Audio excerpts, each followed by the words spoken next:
Oh my gosh, let's do this. Let's get into things here. Get things started. Hey, there we are, friends. Good morning, good afternoon, good evening. Whatever time it might be in your part of the world. Greetings, my excellent friend. It's so good to see you. My name is Jeff Fritz, and today is what day is today? Today is November 9th, 2023, and we're going to write a little bit of code today. How you doing there, chat room? I don't see many folks here.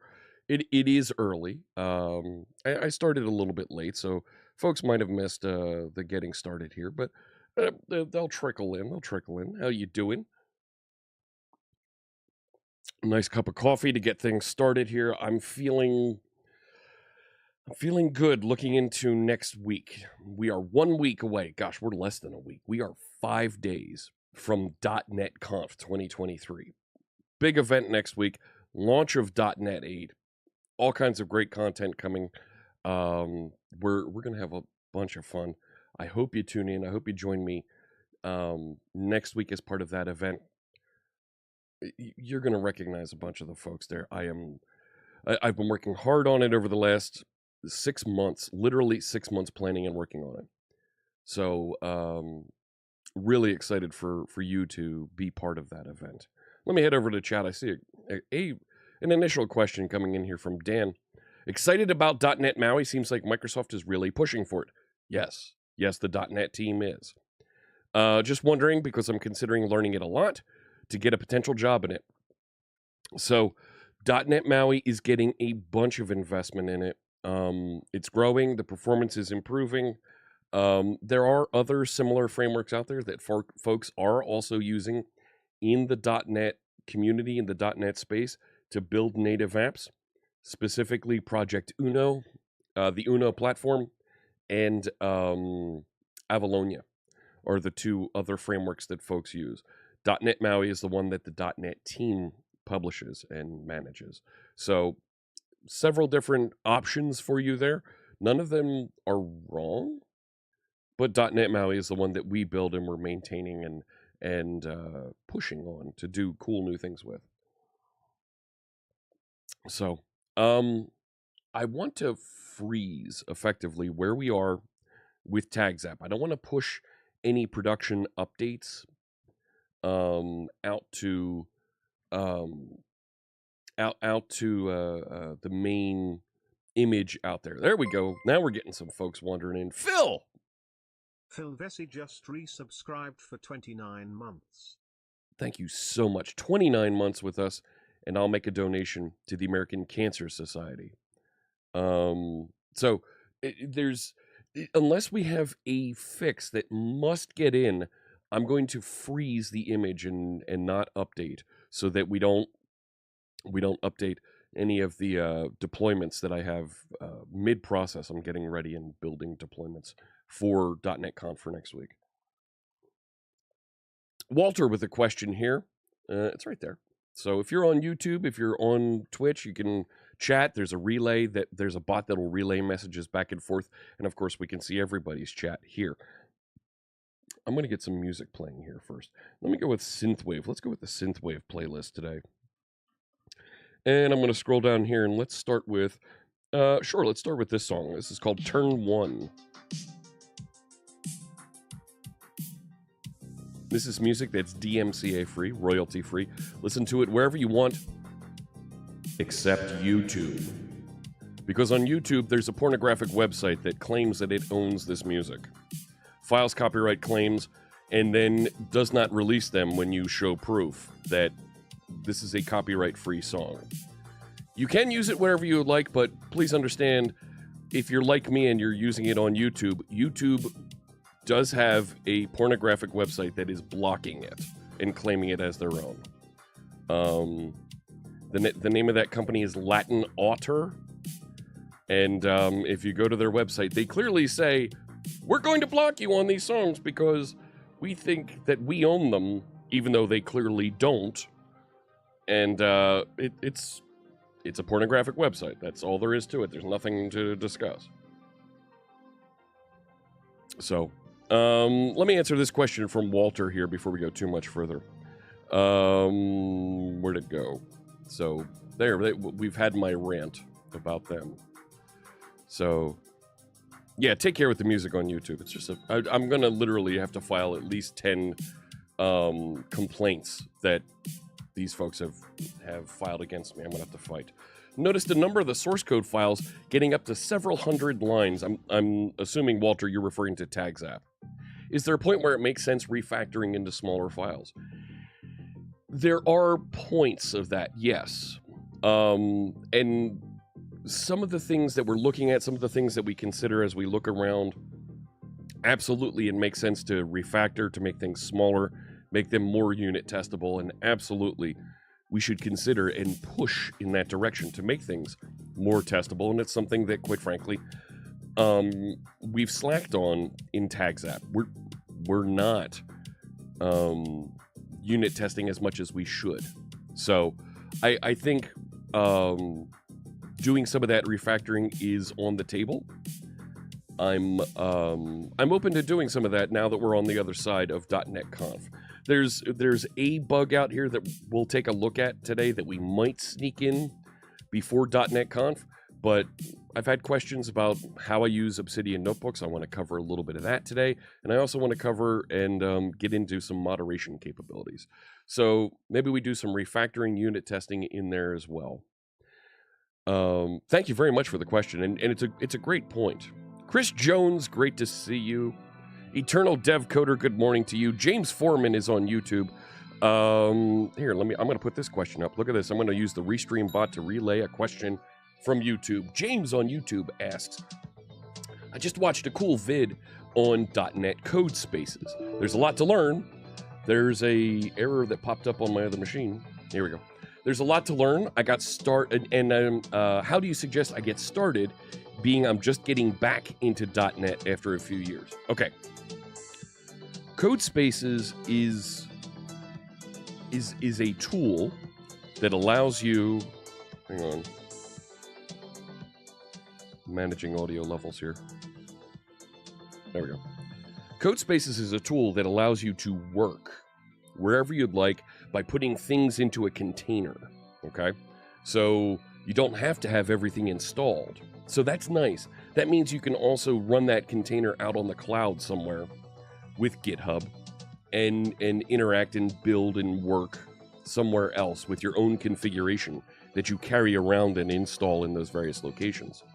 Code Spaces is nice for doing that as a portable development environment for you. Not gonna lie, it's really nice, particularly if you want to develop and work and write code on a tablet. Being able to open a code space, a GitHub code space in your browser and be able to work with it using a keyboard, Bluetooth keyboard on your tablet, really cool experience that you can do. If that's how you want to get started, how you want to get involved, great. It's more difficult to build native applications in .NET Code Spaces. Building things for WPF, Windows Forms, Maui, a little bit more difficult to do. But if you're working on class libraries, web applications, console applications, you can do that, and they typically set up some sort of a proxy so you can relay and get to your services web application. So the question, James, really is, what do you want to do with .NET? What's your goal? What kind of apps, what kind of systems do you want to build? Code Spaces, like I said, it's really good for those service-based cloud-hosted things. And coming back on the other side, you can certainly learn and test and build unit tests and those things in that environment and build it nicely. So, how do I suggest you learn getting back in? Where did you leave off? Because there's a lot of things that are the same. There's a lot of new things that are very cool that we should absolutely discuss and encourage you to check out. Top of the list being Blazor, and I think we're going to take as a project in late November, December here to migrate Tags app to Blazor with .NET 8. I think we're going to take that as a project. So How you doing there? I have a terrible time pronouncing your name. Muck, how you doing there? Did I buy any rakia while I was in Bulgaria? Oh, yes, I did. It's in the other room. I haven't opened it yet just because I've been a little under the weather, so I don't want to. Right, and rakia, ooh, you can power your lawn equipment with that stuff. It is strong. And I'm going to be enjoying that after I get back from .NET Conf. But I definitely got a bottle of rakia to bring home. I forget what the brand was on it. So really looking forward to partaking and sharing that with my family. But you can still hear it a little bit in my voice. I'm almost over this cold, and I want to be clear before we have .NET Conf next week. James, awesome. Continuing the conversation here from YouTube, James says, a lot of cool things coming out of GitHub Universe. Recently got into web apps with Blazor. Fantastic. Blazor is an awesome user interface framework that I hope folks see that we are investing to expand and grow and do many, many very cool things with. I hope the comparisons to Silverlight are done, because it is clearly being invested in. The portability of it, the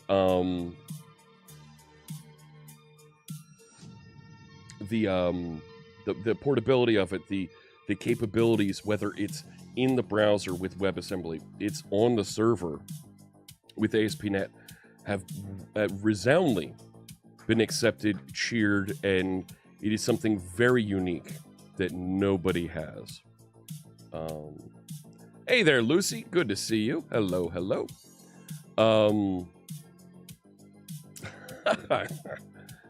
Sure, I'll take that question for Baldur.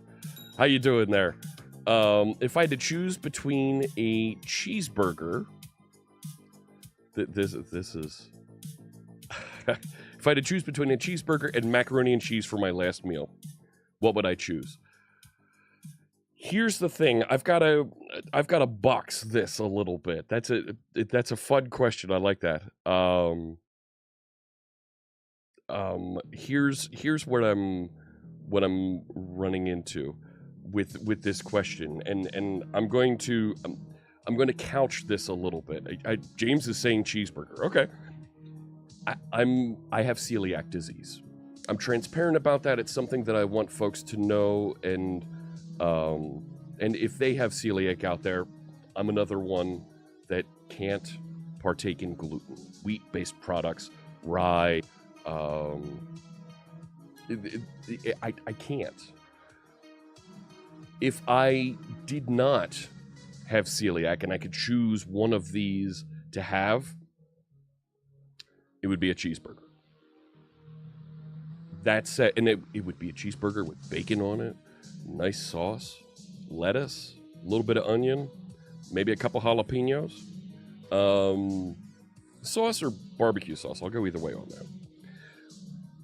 That said, because I have celiac, and having a choice of one of these two that was gluten full, I would choose the macaroni and cheese, because I haven't had regular macaroni and cheese in more than 10 years. Final answer, though, if both of these were gluten-free options, I'd still choose the cheeseburger. And I'd make sure it was well-dressed, like I was suggesting there. So thanks for the question. That was... I enjoy answering those types of just off-topic. Hey, what do you think of this? That's cool. Let me see here. You've had a cold for a few weeks too, Lucy? Oh yeah, it's awful. It's awful. It does linger. I've been taking Sudafed and cold medicine, and I'm almost past it here.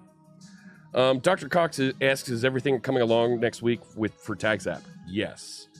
Very well along. I'm doing some final testing today, tomorrow, to make sure that we're ready to go. Didn't watch any of GitHub Universe yet. Our friend Scott Hanselman is speaking as part of GitHub Universe. I don't, as a .NET developer, I don't see anything new at GitHub Universe for me to participate in.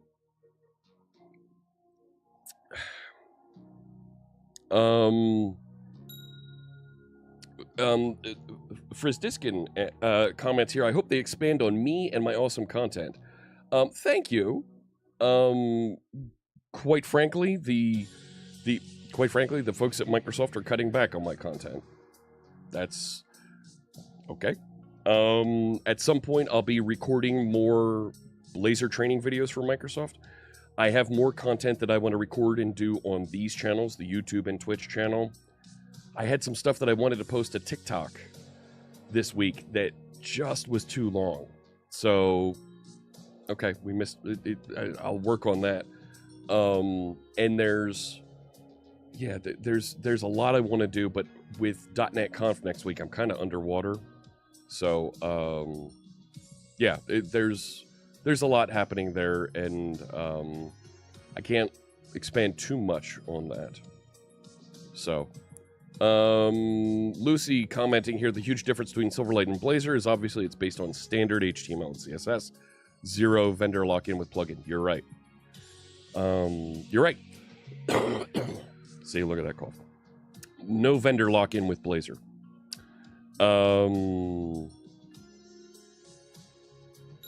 Baldur says, why doesn't Microsoft use their own tools and frameworks to build their stuff? I heard they use React for the new Windows Store. Hey, Alu! For 9 months. 9 months with us. 9 months went by so quickly. Glad to have been here, and now be a part of Live Coders. Thank you so much. Thanks for everything so far, Fritz. Hope you have an amazing day. C# Coffee Aluth Point. Thank you so much. And I'll make another donation to the American Cancer Society. We do use our own tools and frameworks. We use lots of our own tools and frameworks. Yes, they did choose React to build the new Windows Store. Nothing wrong with that. And there are other places in Windows where they do use Blazor. There are most of the apps that ship with Windows are built on .NET. Bing is built on .NET. Most of the Azure maintenance pages, portal, a lot of the relays and infrastructure that you see on Azure is built with .NET. The fact is, folks that worked on Office, folks that worked on some of those apps, they like React. Okay, they can build with React. They know the problems they have to manage when you build with React. Okay, they took that on, and that's a project, that's a subsystem that they have to manage. They have to be able to handle. Okay. Lucy's right. Each department gets to choose which tools they use, but if they do choose the tools and capabilities that DevDiv makes, that the developer division makes, you get first-class, first-party support. Like, there's a reason that Bing is blazingly fast, because they keep getting all the new ASP.NET Core features to roll out, and it makes it screaming fast. So, let me pin just a couple of the questions here. I see your question there, Dr. Cox. Oh my gosh, that's very kind. I'm going to grab some of these. I'm going to come back to, I'm going to end with Xbox One Online's question there. Let's start with Dr. Cox asking, any reason why they cut my content? They want to give other folks an opportunity to present content. Quite frankly, the last two modules of content that I was giving on Azure, and what was before that? I forget what was before that. Viewership dropped off significantly. Like 75% of my viewership dropped off. So there's another group that's doing the Get Started with C# series. I don't think they're seeing anywhere near the viewership that we had. That's their business decision. So would I record and run my own Get Started with C# series? Yeah, probably. And I would probably do it on TikTok. Because do it on TikTok, YouTube Shorts, and make it available in a bunch of different places here, because I think in retrospect, the way that I taught the basics of C# was something very hands-on that folks enjoyed. So I think I would absolutely come back to that a little bit and work with it. That is very kind. Thank you. Thank you very much. That means a lot to me. I'm going to clip that. Thank you very much, Frizz Diskin. Appreciate it. Not the front-end stuff of .NET. Completely disagree. There are tons of Windows Forms and WPF apps that are embedded in Windows. There are Blazor apps that are embedded in Windows. I'm not allowed to tell you which ones are Blazor in Windows, but there are Blazor apps in Windows. There are some teams that are building with .NET Maui Microsoft apps to ship or native on Android, iOS, and Mac. I'm not allowed to disclose those, but they are being built. So the fact is, Microsoft apps have a 10+ year life cycle. They're not going to just pick up and turn over and start using a version of .NET that was just released. That's just not what they do. So there's a track record that they need from some of these before they'll commit and jump in on them. And that's okay. There's nothing wrong with that, and quite frankly, receiving their feedback about why they choose some of those frameworks leads to the .NET team improving things. So much so that there is something special happening at .NET Conf that I want you to make sure you tune into. Tune in for that keynote, 8 a.m. Pacific on Tuesday, because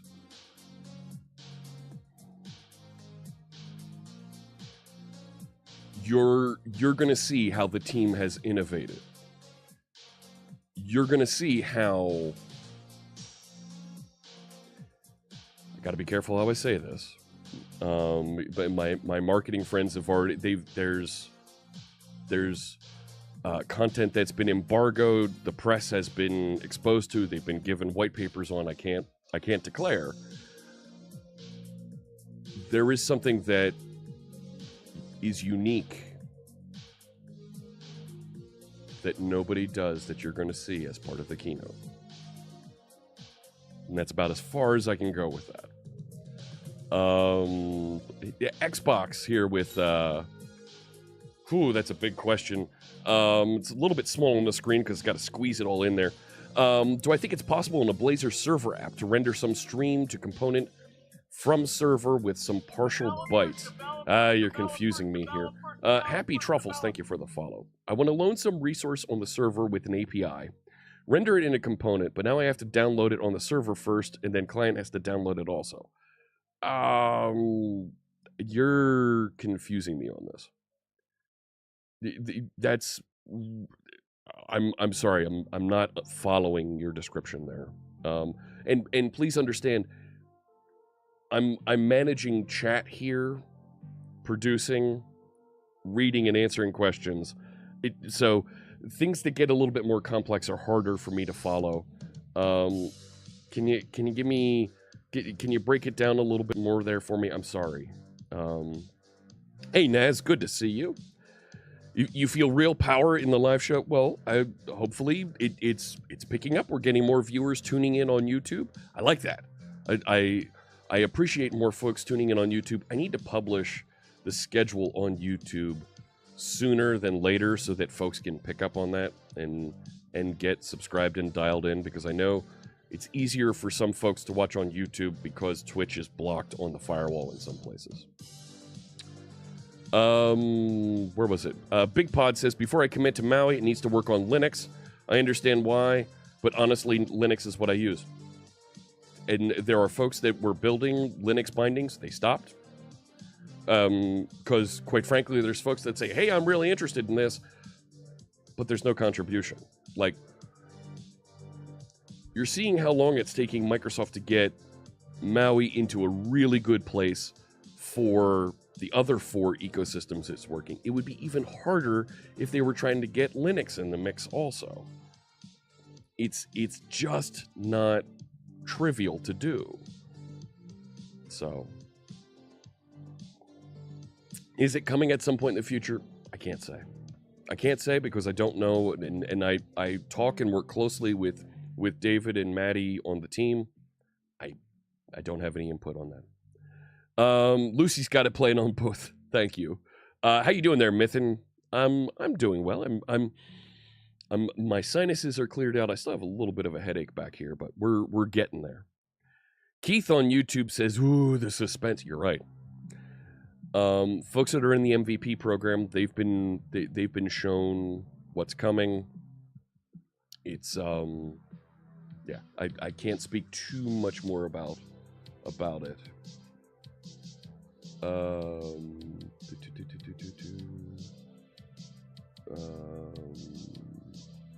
All right, let me see here. Where do we go? I want to make sure. Okay.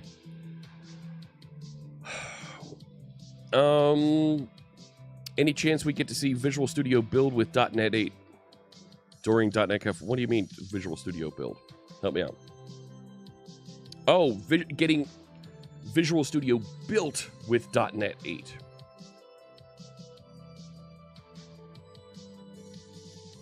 I got to be careful what I say. It's not in this version.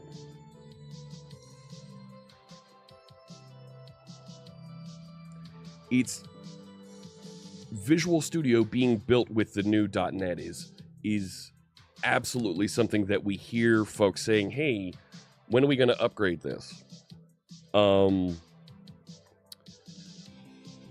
Upgrading Visual Studio to .NET 8, .NET 9, .NET 10, whenever that is, right?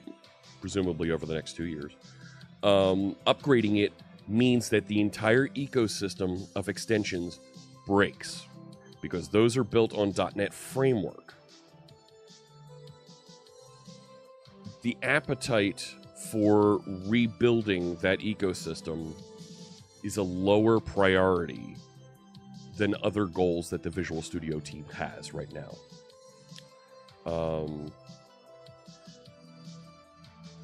I think that's about all I can say on that. I really appreciate these questions because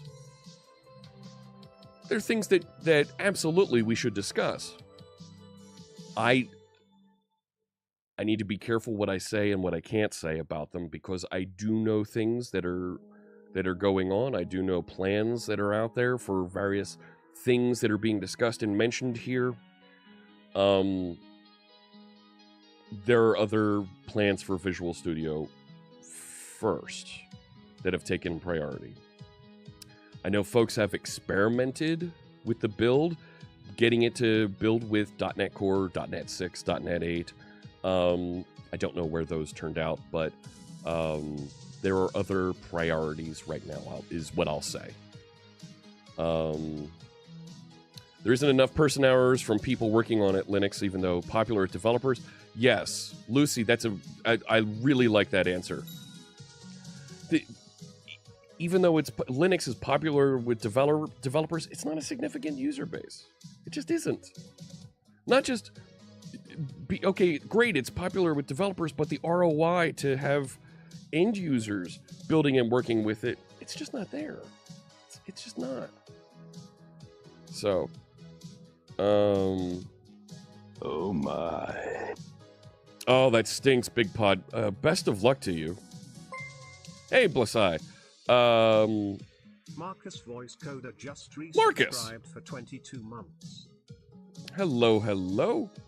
Welcome in. Thank you so much, and I'll make another donation to the American Cancer Society. Warm Peas is here as well. Let me answer this question. Yes, everything is fine. What are the highlights for Maui and Blazor in .NET 8? So .NET 8, we don't call it .NET Core anymore. The core part for the framework is gone.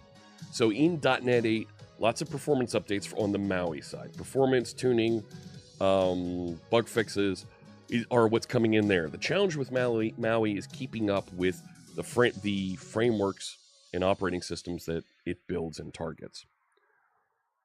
Blazor, the big thing is the unified framework and being able to stream with that. Being able to stream client content means you get content delivered into the browser faster. Razor components work still across Blazor Hybrid and in full Blazor, Blazor Unified. So good things there with big performance updates, AOT capabilities coming. There's a lot there that we can point to and enjoy. Hey, Bald Bearded Code Builder is Bald Bearded Coder? Hello, let me grab that. Any thoughts on going all in on Visual Studio Code and dropping Visual Studio, especially with the Dev Kit extension and others? Could Visual Studio Code get to the level that Visual Studio for .NET developers use so we have the same dev experience? There are performance profiling and other features in Visual Studio that will not come to Visual Studio Code. That's it, as an integrated development experience, those features in Visual Studio are going to stay there. They're not going to bring them across. There are folks that do develop full-time in Visual Studio Code and don't use Visual Studio. That's fine. That's great. We made those products available to be interoperated with like that. In the near future, over the next 2 years, I still prefer Visual Studio when I'm on Windows. I'll use Visual Studio Code when I'm on Mac or Linux, but I definitely feel that I'm missing something when I'm not on the debugger. While it's the same debugger in both, there's a bunch of debugging experiences that you only get in Visual Studio that you don't get in Visual Studio Code. Hey there, Shay. Good to see you. Hello. The architecture tools, yes. Yep. So. Okay. Let me see here. So we've got the music going. We've got the thing happening with the stuff. Let's take a look. Did we get the hat detection? Did that run earlier? I see. Nope, that is the wrong hat. It is not the God of Thunder hat. And I'm hearing that the sound effects aren't coming through. That's wonderful. I did have an issue getting the music started this morning. Refresh on that. There we go. Now, wear the Captain Marvel hat because the Marvels movie's coming out Friday, tomorrow. I hope to be there to watch that. You need to get back into coding, Shay? I'm with you on that. I need to get back into coding, too. We'll absolutely dive into that and spend some time today. And I'm going to hold off, and I'll wait a little bit here to talk about how I use Obsidian notebooks. That was a question that I've gotten because there's some things I do with Obsidian that folks might really enjoy seeing here. So let me head over to the code and let's talk about at least this one bug fix that I think we may want to take a look at here.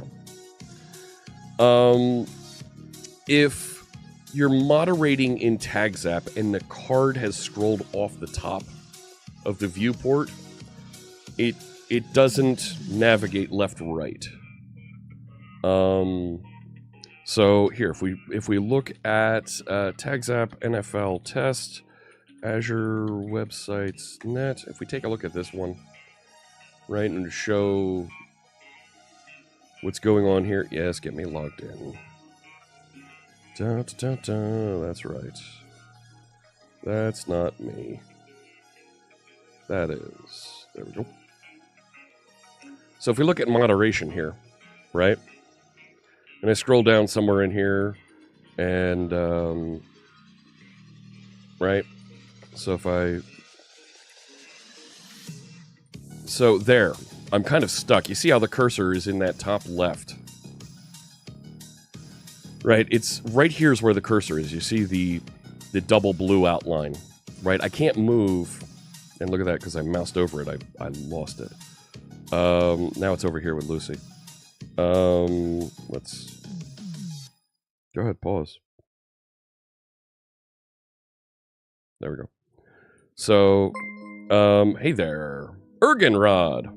Ergenrod just resubscribed for 26 months. 26 months, and I'll make another donation to the American Cancer Society. Thank you so much. Now, I had paused that.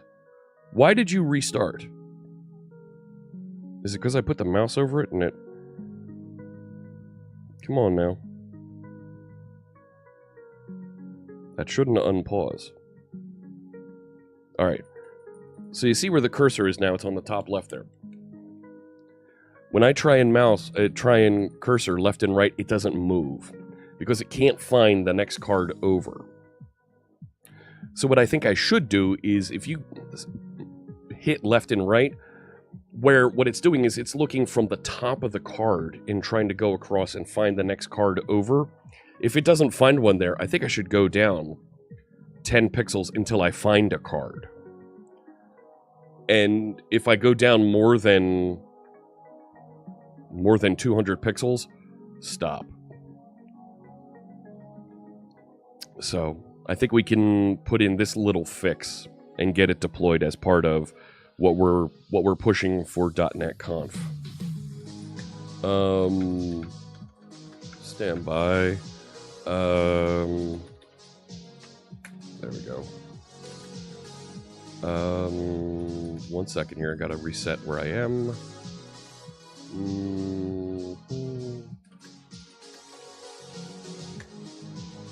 Cool. And I'm just gonna jump back over to main. So I did some work the other day with the folks at the Microsoft Studios to get the portrait overlay fitting properly for the TriCaster. That's done and in the mix. So we're not going to change any of that stuff. So you see the portrait overlay page in the site CSS. I tweaked the layout of that. In the future, that CSS management and the display of those overlays is something that I want to put out there so that users of the app can control and deploy appropriately. Let me split my console here. Yeah, I'm going to stay there and work in Git down below. Up here, we'll go over to the website. And let's fix horizontal nav. Okay. And up here, I will .NET watch. Let's turn on the launch profile for my HTTPS. And let's take a look here. Lucy hasn't kept up on the WSL2 changes, they say. Need to read up and start experimenting so you can do some fancy stuff to retain an MVP award. Yeah, I get it. I get it. Where is it? Something that I want to make sure that I call out. Here it is. I'm going to drop this extension into chat. I don't have this linked on my Twitch page, but I want to make sure folks are aware of it. That link that I just shared, there we go. That's a link to a pronouns extension that I use on Twitch. If you have preferred pronouns that you'd like me to use, head on over there. I have this installed in my browser so that this extension so that I see next to your name your preferred pronouns. I know some folks have pronouns they'd prefer that I use. If you'd like me to use those, please, I encourage you, check it out. Real easy to set up, and they'll appear next to your name so that I address you properly. All of my streams are a conversation. I want to make sure that we're very interactive here and that you feel respected, welcome, and included in my streams. So if you do, like I said, if you do have pronouns, there you go. And that just puts a little indicator next to your name so that I know what to use. Here, I'll grab the snipping tool so you can see kind of what mine looks like. So, yeah, there you go. So let me zoom in there. It's up here. There you go. So you can see I get a little he, him that appears next to my name so that I know. So, what is pronoun DB? What is that? I'm not familiar with that.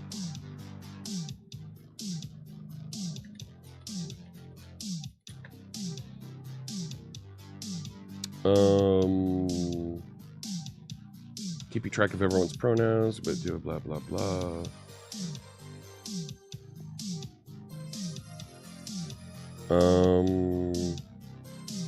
So what's it do? Sure, connect with my Twitch.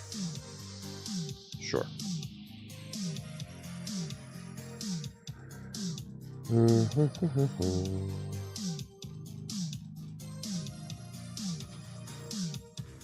Okay.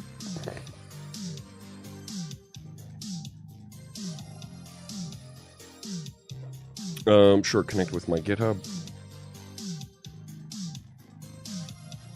Okay. Go ahead, connect with my Discord. Oh, that's going to ask me to two-factor, isn't it? Stand by. Give me 1 second here. I want to make sure.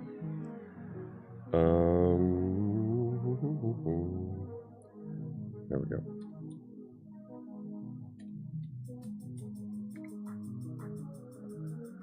There we go. What else? Twitter? Sure. Do that one too.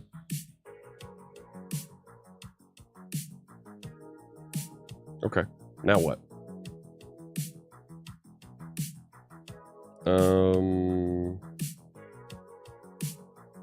Yeah, now what?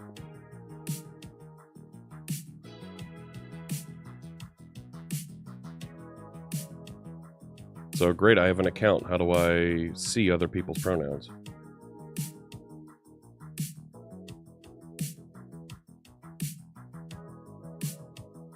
Yeah.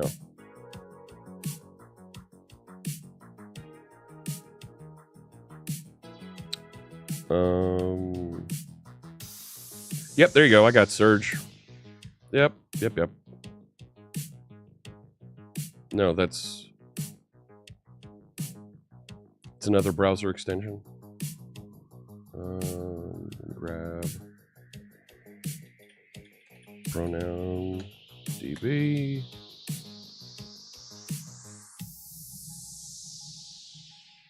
Yep, go ahead, add it.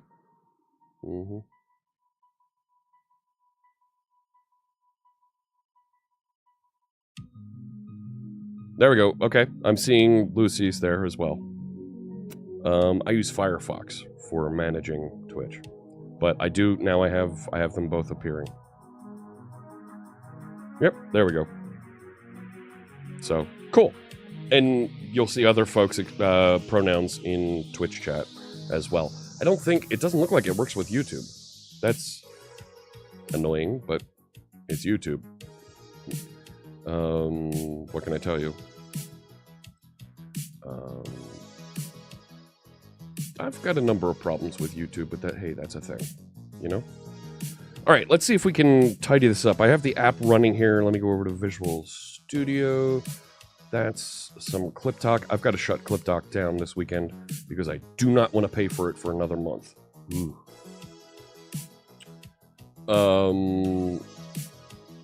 There we go. So here we are in the source code for Tags app. Let's go to the moderation page and site.js. So where is it? It's like, yeah, handle key press. Here we go. So left and right. There we go. So there's left. Wait, L and arrow right. Oh, I'm sorry. Yes. I'm thinking Yes. Left and H. Because we enabled, what's it called? Keys. Vim keys. Should we enable WASD also? For the gamers? Pronouns, I think, are an optional thing for folks that... And I'm happy to support and include them with my profile. It's nothing for me to do. It takes me all of 30 seconds to go turn on or to drop a message. I'm happy to do that if it helps make other folks feel more comfortable. The Alejo version has the advantage that the FFZ has it integrated. I forget what FFZ stands for. So another discrete add-on you don't need to install. Franker faces, that's it.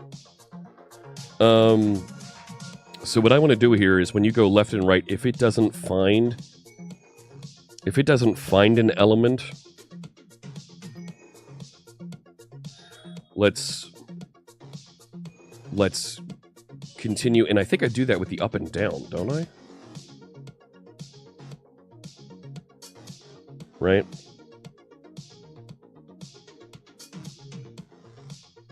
And then it moves. Yeah, there it is, the scroll by. Right, there's a for loop in here to do that. So let's do that with the left and right. So right here. Well, hang on. If it is an article, go find it. And it doesn't actually... Oh, it's walking through the list of elements that it was looking at. Hey, Juan Van. Hello. Yeah, Franker faces.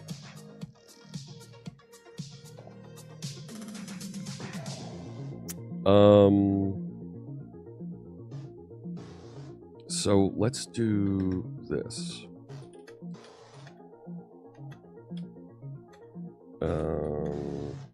Yeah, something like that.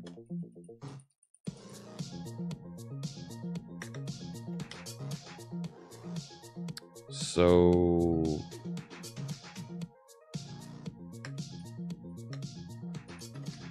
look for an article to the, if not found, no, not scroll left. Look 10 pixels lower for an article.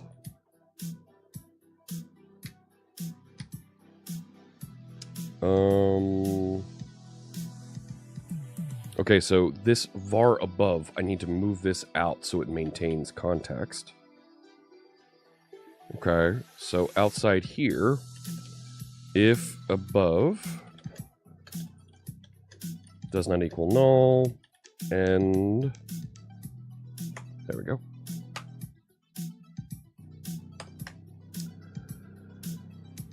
Otherwise, we're going to tell it, look, 10 pixels lower. So we're going to say plus j times 10. So it'll scan down. And that's for left.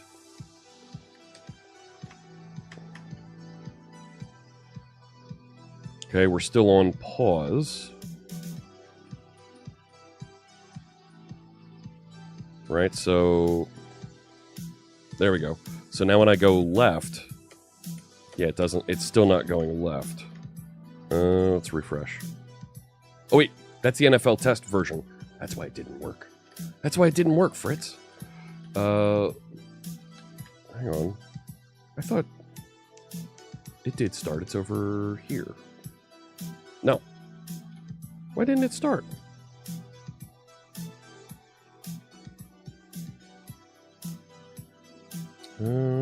It's been working. That's what it's been doing.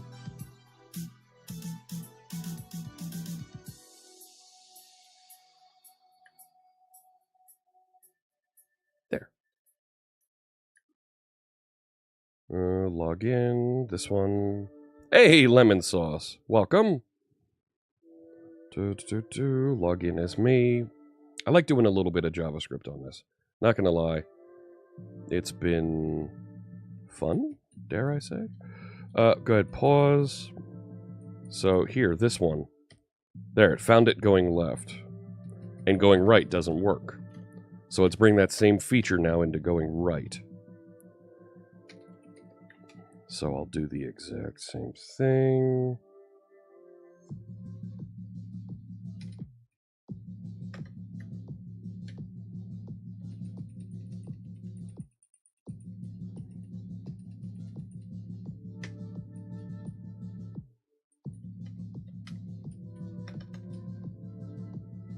Okay, and this is going to be plus j times 10. If, there we go.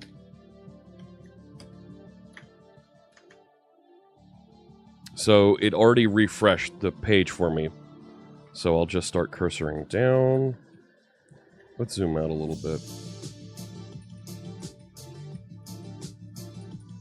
Can we zoom out just a little bit more? Thank you.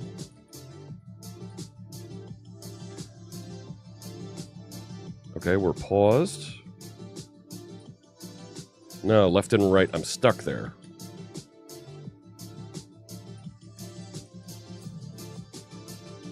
Right? Left and right are not working there. I'm going to move you to the bottom. No, I should make it on the left. Just so you can see what I'm doing over here.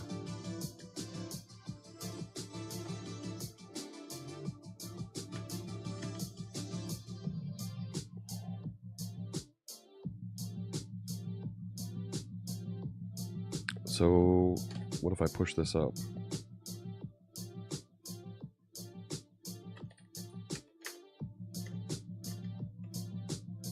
Right?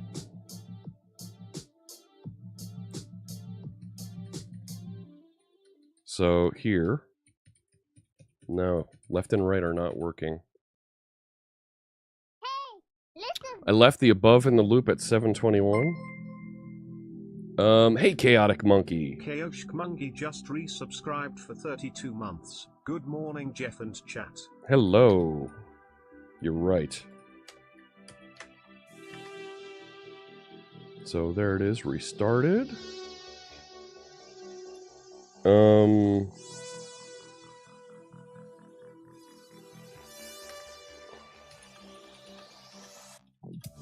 Add a red dot to the first element in, yeah, do that.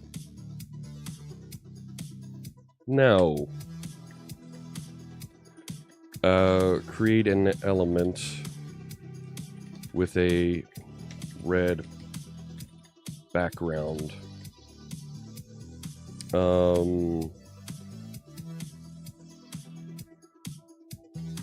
At the coordinates used above.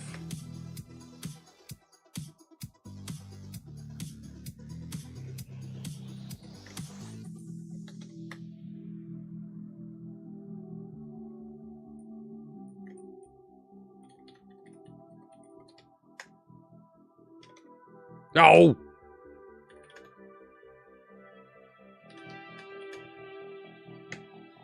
Mm-hmm. Sure. That works. Why did it... Whatever. Yes. Yes. Rect Y. Okay. Works for me. There we go.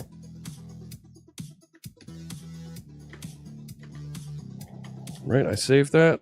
So let's see if we can see where it's looking here. So I'll scroll down a little bit. I'm going to go to this one and hit right. And I don't see anything. Now if I hit right, see where it has the little red dot?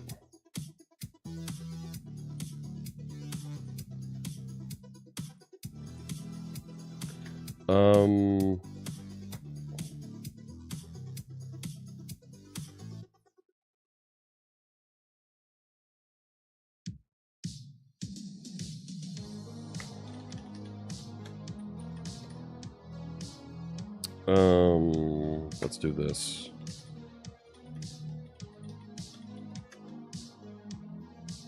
Thank you.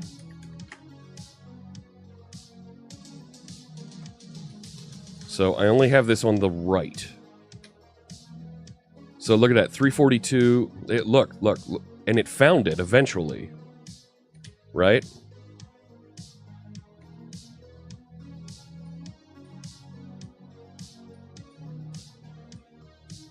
That's not bad. How you doing there, Chaotic Monkey? It's not bad.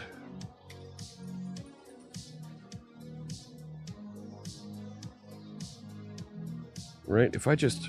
That was for right. Left I put to 10. Maybe it is. Maybe I'm good now. Yeah, I think we're okay. So, let's get rid of that.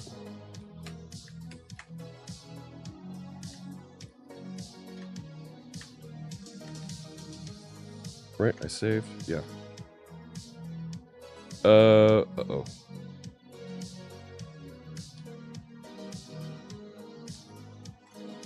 Eh.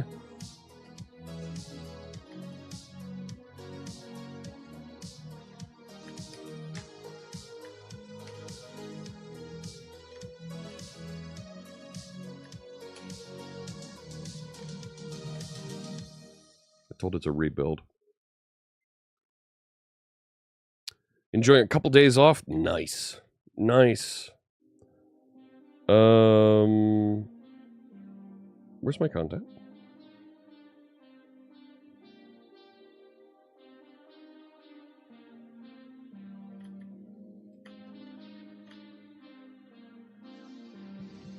I have a grouchy database is what I've got.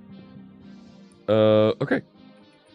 So, cursor down, go to one of these that's off the top here, and it does still navigate around. So, that'll also help with some of the bigger ones, right? So, if we go down to, like this one. Oh, I still get stuck there. Yeah, I'm stuck on this one.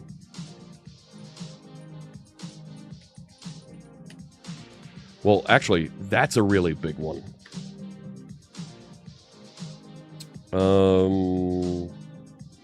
I mean, it's not a problem for me to just open up and say, go further. You know?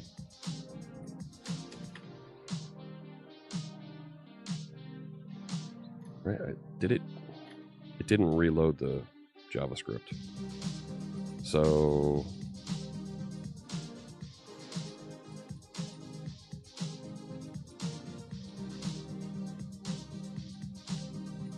Yeah, see, these... You know what, They're so large. I think there's a point where, you know what? We've made a best effort. Hit down to go to the next one. So, I'm okay with that.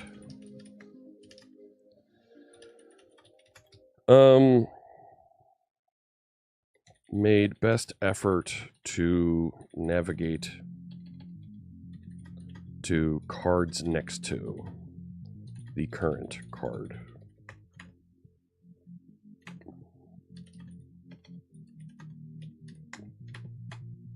And we'll build, deploy, and call this one done. 284 is that. And then we'll talk a little bit about Obsidian while that's going. So let me come back over here because I'm going to open my Obsidian notebooks and I'm going to create a new vault.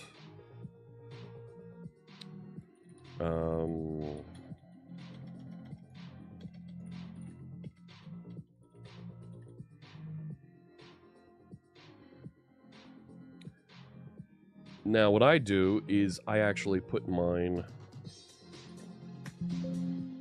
Yeah, I know.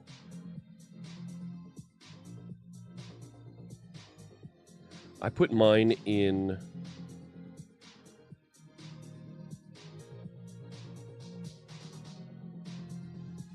Just double check that I did that right. I put my folders. Yeah, there we go. I put my folders for Obsidian on my OneDrive. So let me bring up the Obsidian website while that's building.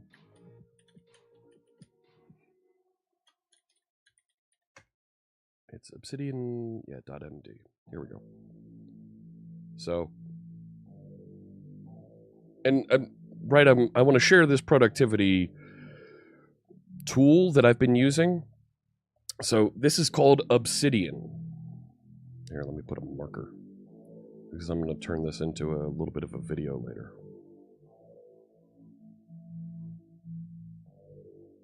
So this is called Obsidian. This is a free notebooking tool that you can get, that you can use Windows, Mac, and Linux. You can also get it for your phone, and it allows you to write notes in Markdown. Really easy to download and install, and there's a rich ecosystem that goes with it. You get this cool graph capability so you can see kind of how your notes fit together. There's a canvas here so you can compose the way things look. I don't use that, but linking back and forth, real easy to do, and it's the thing that I love about this. So there's syncing if you want to have a little bit more control over things and use their service to sync. That's a paid capability, but it will also put your notes on your phone. I don't do that, but you can absolutely do that if you want to. So I just started a brand new notebook here. Let me show you some of the things that I do to be more productive with how I build my notes and notebooks. First thing, let's take a look at plugins. There's a bunch of core plugins that come with it. I turn on and use most of these. But one additional community plugins that I get, turn on the community plugins. They're good for you. Go get them.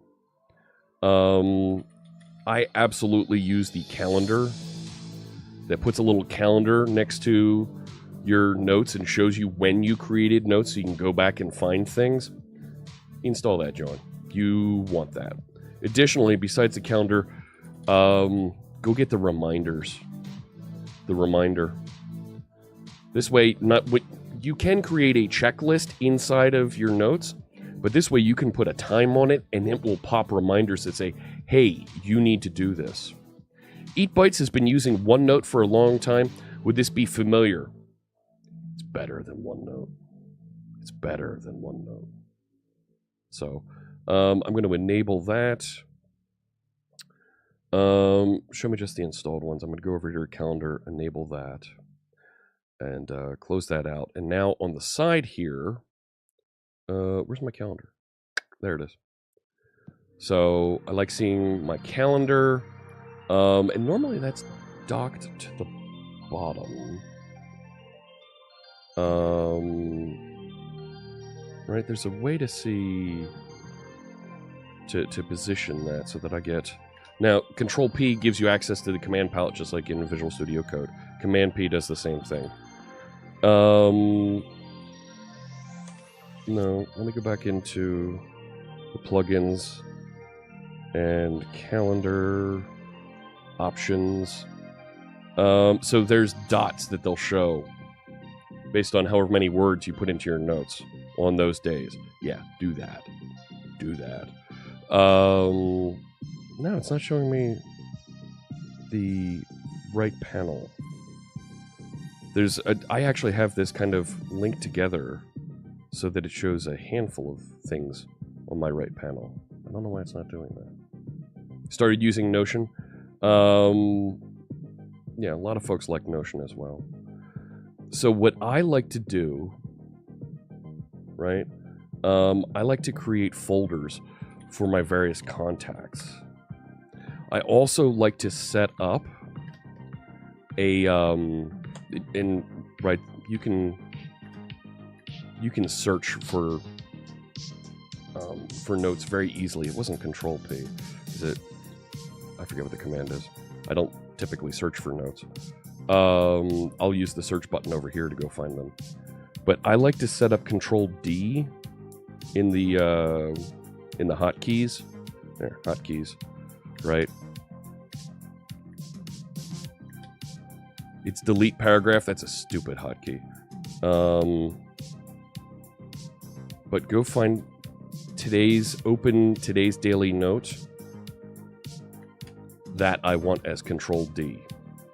Because what it lets me do is just Control D and I'm in today's note, so I can start keeping track of, here's the things that I'm doing today. And you can configure daily notes, right? Which is a very cool thing to do. I like to put them in a daily notes folder. A lot of folks like to have a template for that. I don't use templates in what's it called? In Obsidian. So, yep, open today's daily note at startup. So I'm going to delete this. Yes, go ahead, delete it. So I'll create a folder, daily notes. So now Control D, and it creates a new daily note, and it's there inside my daily notes folder, and it's marked off here in my calendar. Does it have a to-do list with checkboxes? So I like to put sections here based on the various things that I'm working on. So let's say today's live stream. I want to make sure that I discuss Obsidian. Last minute bug fixes for TagZap. Dispute the troll that claims Stream Beats is their music. And right, I have that, and you can see on my calendar, I've got a little open dot that shows, hey, you've got stuff that you haven't done yet. It's not going to remind me on these unless I put a reminder. So let me do that again. Left paren @ and it gives me a date. Hey, remind me at this time. So remind me to do that on the 10th. And it'll come up and give me those reminders. And on the clock here, it'll show me there's multiple reminders. There must be a plugin that I have in my other that I'm missing here.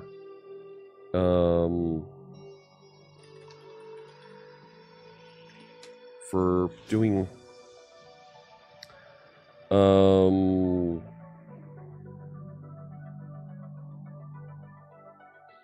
no.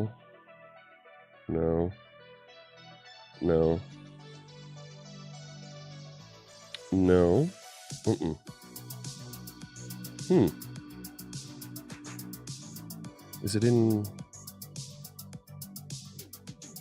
I don't remember where I've got it. Yes, I like this is important, showing backlinks. I'll show you why in a minute. This is going to be really cool. I already looked at that. Note composer, page preview. Yeah, I'm good.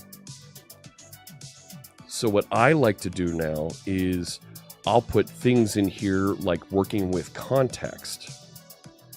So working with contacts, right? So let's say, right, delete this one, hang on. Done. I know what I'm doing here. Right, so here in my daily note, we need to work with Javier on end-to-end testing of the website form, right? But here's the thing. I want to make sure that I put all my workings with Javier in the same place so I can create a link to another note. I'll do that again. Double square bracket, and I'll just type Javier. Now, I don't have a note for Javier, so in my theme, it stays in this dark purple. So I'll click on that, and it opens and creates another note. Well, Javier is one of my contacts, so I put him in my contacts folder here, and I might add some tags to go with that so that I know, right? So I'll put a tag here. I work with Javier on .NET Conf. And what I can do now is I can also, it's not showing the backlinks. It's not showing the backlinks. Backlinks. Show backlinks in document by default when opening new tabs. Yeah. There it is.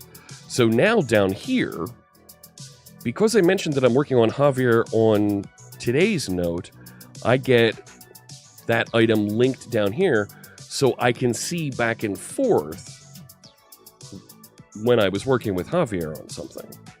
And I can jump right to it by double clicking. So now I've got this very interactive loop back and forth, and we can see quite simply, how you doing there, Froststog? Welcome. Where is it? I can see on graph view how these are related. So that's just the start of what I can do with this, right? So as I'm going through, I'll create another folder here, projects, and I'll even spell it wrong just for the sake of it. And I'll create a new note. I'll create a new note in there for tags app, source code at, right? And I'll just type out the full source code link, Fritz and Friends, tags app, and I can start referencing and putting entries in here about what it is that I'm working on. And of course, I could put a list of what Javier is working on here, adding the website integration for.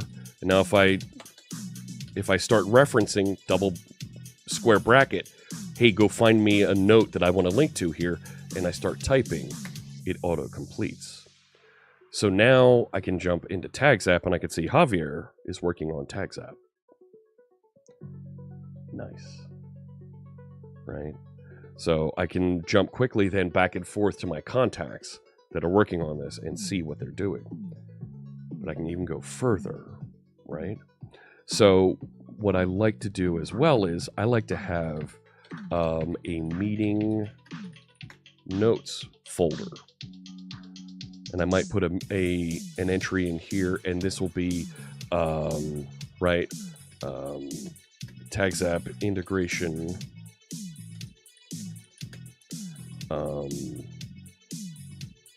and meeting on, and then I'll put the date on it. So it links back to my other entry here, right? Discussed how overlays should appear during the stream, right? Whatever, and all the other notes that might happen here. But I can also, so now I've got, when I look back at Tags app, so here's the meeting referenced and linked down here, so I can jump into that meeting. I can, from my daily notes here, I see that there's a reference to that meeting that happened, but I can also, if I want to kind of summarize and include it here, I can embed that other note. So I can add embed, and there's the syntax for it. Bang, square bracket. And now I've included those notes here. So think about it. I've got checklists. I've embedded notes in other notes. I can work on this directly, right? Jump over there. I can work on this. Fixed the bug for horizontal navigation, right? And I'm not hitting Control S here at all here. It's saving behind in the background. Go back to my daily note and it includes it there. It's going to continue to grow. I've embedded images. I've done other things here to allow this to integrate more with and show kind of how I'm thinking and how things transfer back and forth between it. And being able to look at the various tags that are included inside of here, right? So this is tags on the current document. There is a there's bookmarks that you can add, but I can also, right, I can come over here. Oh, that's the only tag that I have out there. So I can jump right into the various tags. So I have that cross view across all the things that are going on. Really, really great stuff. Check out Obsidian. I've had a lot of fun building with it. I think you will too. It helps me think and pull together all these different things into one place.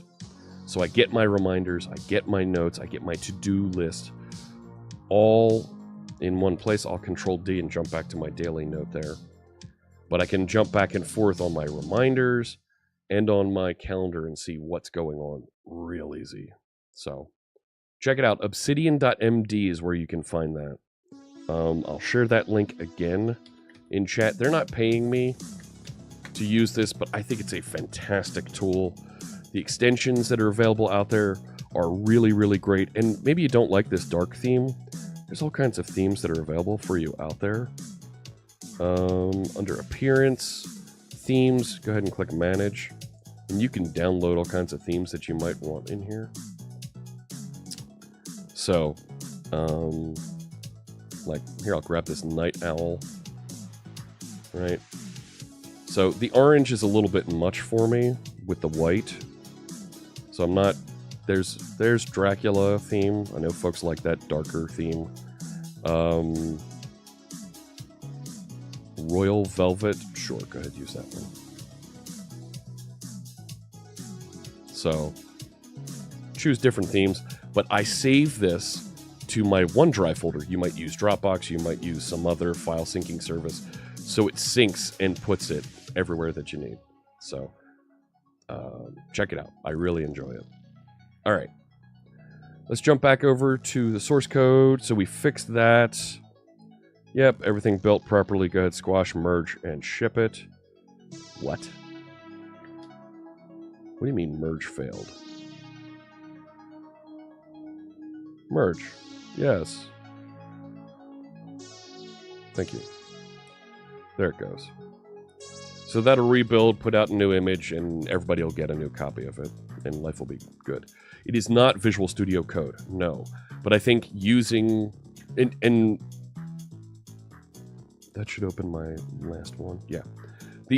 Another thing to note in here, it handles source code really, really nice.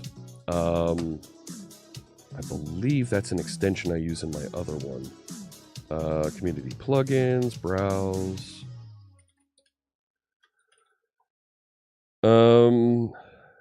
No.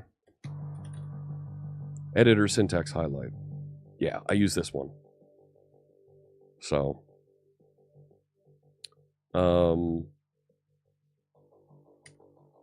right, so if I say this is C#, public, static, void, main, right?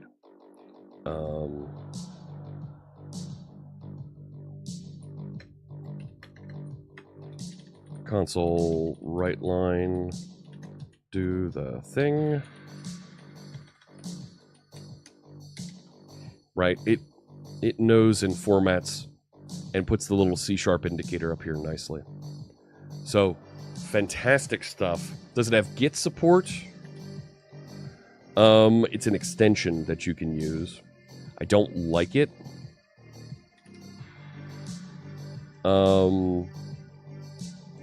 Because it's very easy to get out of sync with your source control.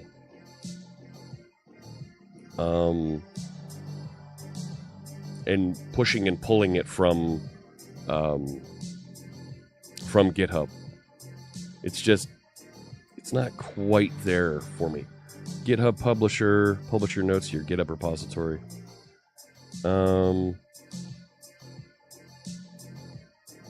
Yeah, there's all kinds of things you can do with data to embed data in YAML format inside your notes and search and query and build graphs and things off of that. I don't go that far. I think that's a little bit too much for a simple note-taking system for me. So, some extension with the name Obsidian for Visual Studio Code. Hey, look, there's the old .NET Conf notes.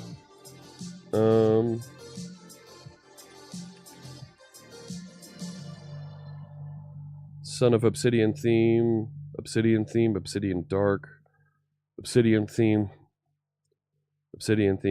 minimal. No, these are themes.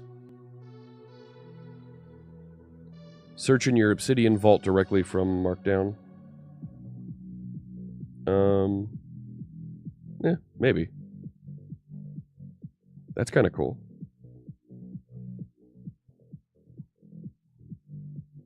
Sure, put it down. Set up your vault path, and then you can Obsidian MD search. Nice. Okay.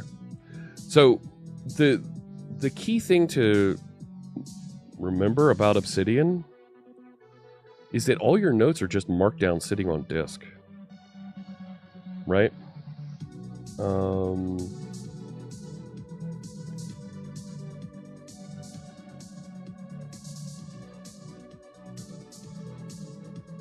Stand by.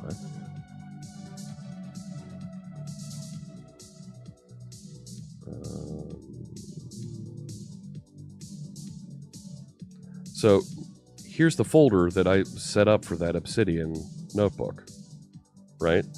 So there's all the stuff. If I go into contacts, there's that Javier MD, and if we open that, sure, open with VS Code, right? Thanks so much. Right, that's the contents of that markdown file. So real easy to use, to push around, and it's never going to go out of style and it's never going to be gigantic because it's just text on disk, right? Like, that's pretty cool and easy to use.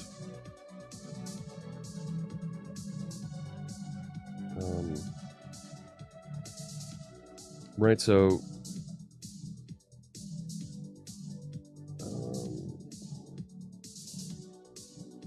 right, why does it say that that's 4 meg? It's not 4 meg. Well, it might be inside the Obsidian folder. The actual content that I created, 600 bytes.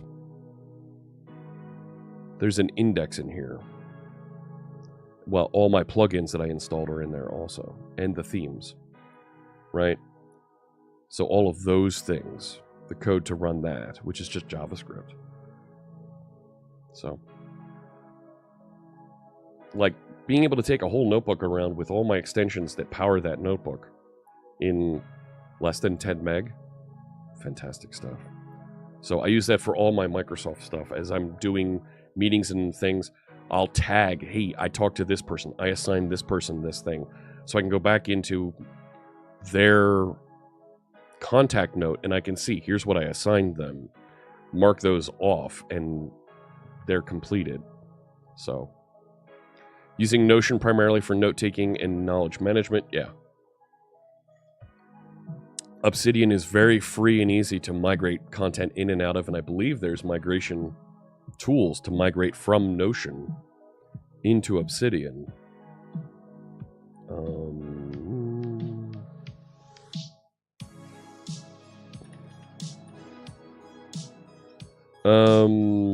Import data from Notion. So, import from OneNote. So,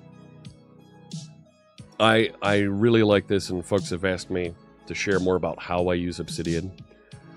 And there you go. And now you know.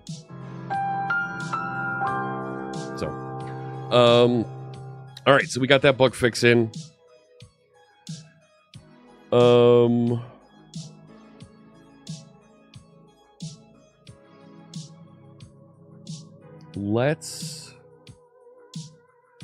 Let's talk about some of the next sets of features here. That should have... Yes, it did. I'm okay with that. Block users.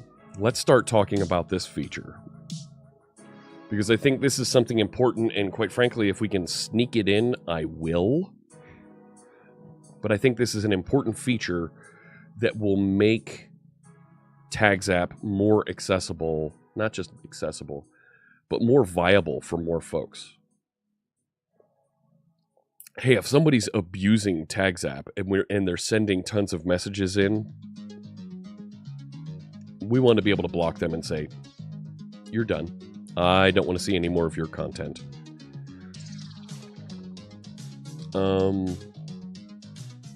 So let's, excuse me, let's start adding that feature. Shall we? So let's do this. I'm going to jump back to the main branch. I'm going to delete that fix branch, pull in the upstream, push it back to my instance over there, and let's go create a branch, feature block.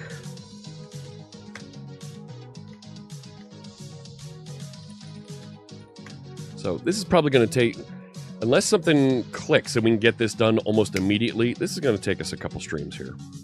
And I'm okay with that. So I'm going to go back over here. Let's close everything. So when I think about blocking users, I like to think working from the inside of the application out. Hey, Billy. Welcome. I appreciate the follow. Thanks for joining us here. Yeah, tell your friends, tell your families, tell your pets. Sign up and start watching us over there on the YouTube. We want to get those numbers on YouTube going up. All right. So when I think about how do we block users from Tags app,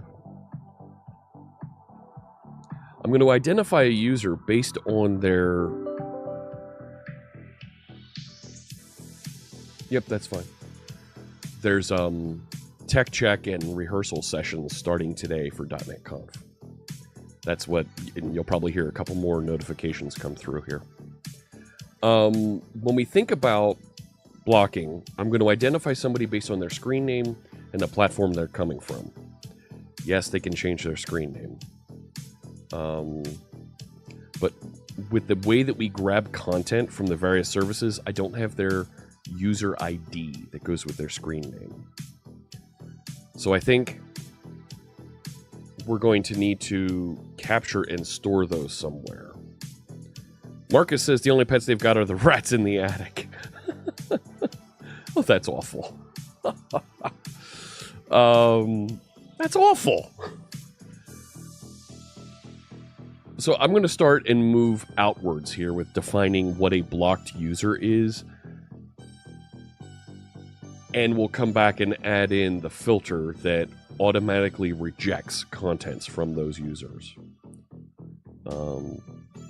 So I'm going to... I could have sworn Karnak wasn't working. So from in here, I'm going to Alt-Shift-C to create a new class. I could also do a Shift F2, and it'll add new item. So let's do that. Let's call this blocked user. So I'm defining what a blocked user is inside of Tags app. Don't need all this other stuff. Get rid of that. This is going to be a public class.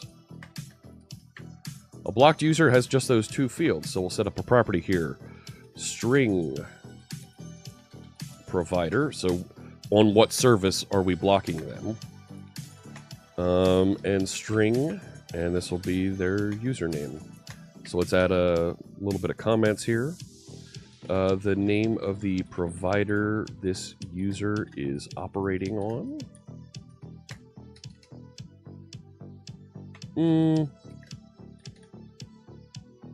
The ID of the user on that Yeah, on that provider. There we go. Done. A user that is close. No, wrong one. A user that is blocked, comma, defined by the provider that they're writing content on. Defined by the provider service that they're writing content on. Wow, you're not typing there for me, Windows 11. The service they're writing content on. Okay. Let me come back to Billy here. Been lurking, trying to get a grasp on Microsoft Graph API. I don't use Graph API at all. You want to use their webhooks, give you a few notifications too. Okay. Folks in chat might know a little bit about that, so please feel free to ask questions. I personally won't be able to help, but it's there. Smirking Squiggly with a question, is there a way to let Visual Studio not insert those unnecessary namespaces? You should always have a namespace in a file. Help me out there.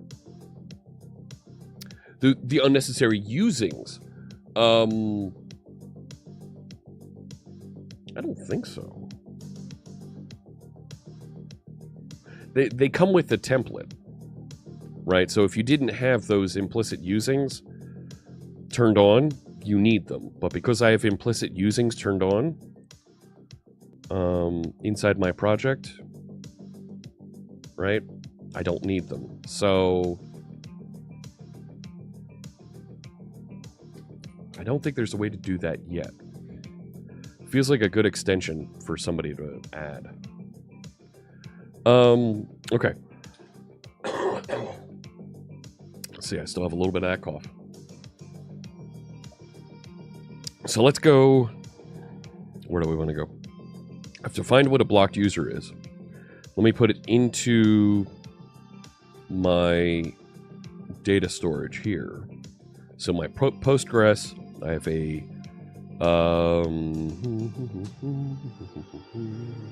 I have my context here. So we have content that we're storing, the moderation actions that we're storing. So let's create another.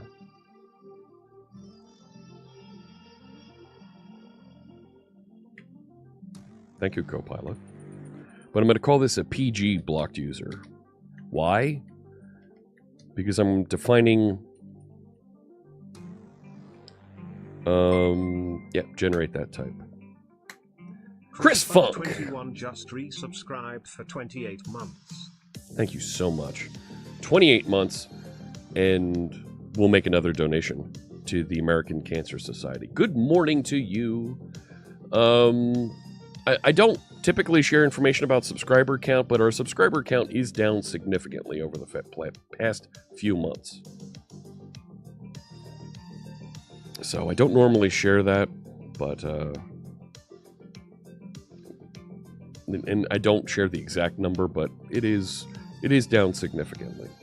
So right, this is going to be the object that we're going to store inside the Postgres database. This object should have an ID on it. Int is going to be fine because I'm not going to store more than 2.4 billion IDs that we're blocking. So that should be fine. No. Put a key on that, John. Give me a using on that. Thank you. No. No. There we go. String. The provider this is coming from. String. The username. Okay. Yep, that's required.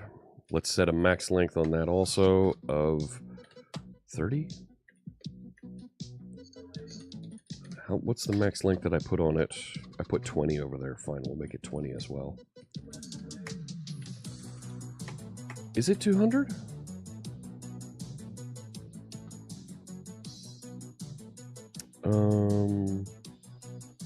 Sure, that's fine. I'll leave it like that.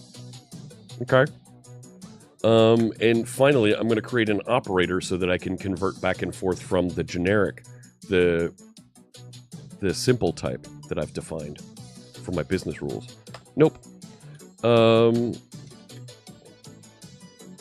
No. Create a... Wow.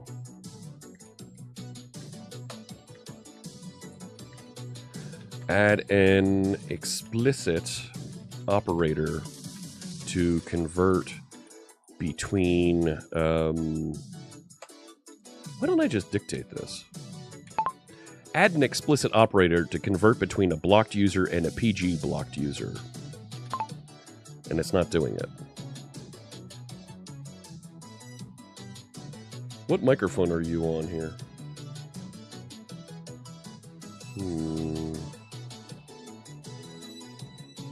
Let's switch microphones.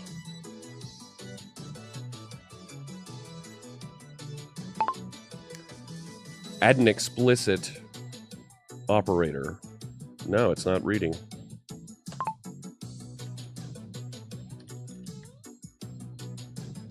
Well, that's not what I like to see. I really don't... no.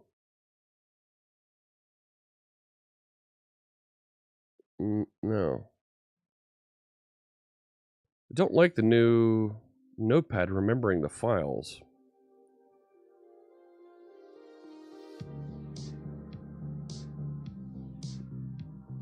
No, open a new window. Yeah, there we go.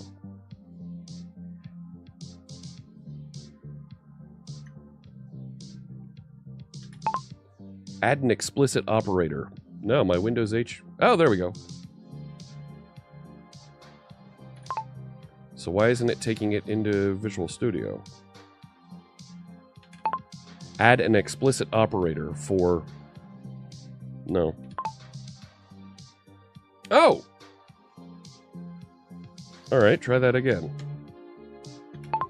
Add an explicit operator for converting between a blocked user and a PG blocked user.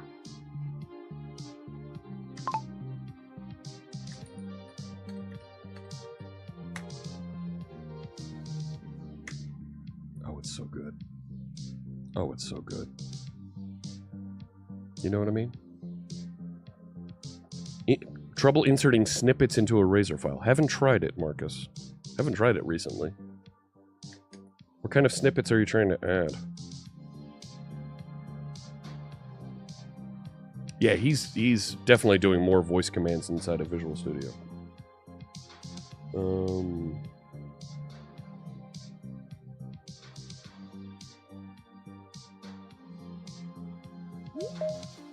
Nope. Alright. So now I have ways to convert back and forth. Yes, this is going to be in moderation repository because only moderators can block users. A blocked user should have a blocked date, who blocked them, and when the block expires. Yeah, Julian, I found it. Yep. So, you know what? Let's add those other features here.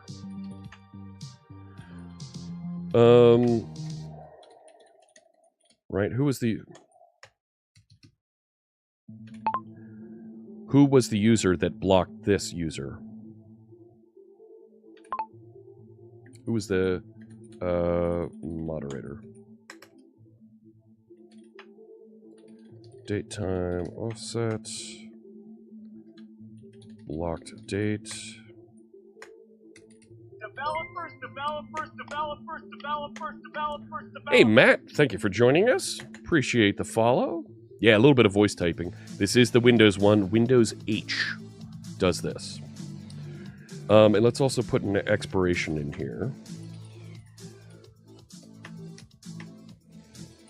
Expiration date. Yep, that works. So let's go back over here. See if it suggests some of those other fields. No.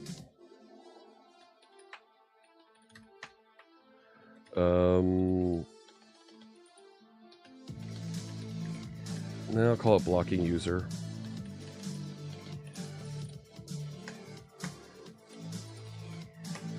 No. Give me a max length 200 on that. Come on, give me some of the other properties. Or not. Block, date, time. Yeah, that was fine.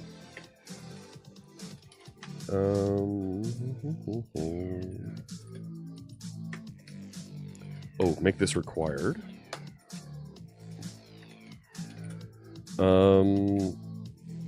Expiration date, time. Give me some of the other properties mapped here. Thank you. I think you've got a few more there. Yep. Thank you. Done. What are we building? Sure, let's put the project command out there. Adding user blocking features to tags app. Source at. And I'll grab that. This is an open source application we're building called tags app. There we go. I will pin that message to the top of chat on Twitch. If you're watching on YouTube and you want to know what we're building, take a look in the description just below. There's a link to the source code to Tags app, the application that allows you to merge chat and content from Twitch, Mastodon, YouTube, Twitter, other websites, all in one place. We're going to be adding a Discord bot feature in here as well. So, great moderation capabilities. We have a waterfall view here. This is from the NFL kickoff that was a few weeks ago. You can jump right in and pop that open. Now, we do want to make this back of this card something customizable. It's hard-coded to the .NET Conf logo because that's what we're using next week. So if you tune in to .NET Conf next week, you're going to see a lot of this app being used that, quite frankly, folks from the community have helped build, and I want to make sure that we recognize those 17 folks out there that have helped with creating unit tests, integration tests, framework for us to be able to run playwright tests, features, configuration capabilities. Really great stuff here.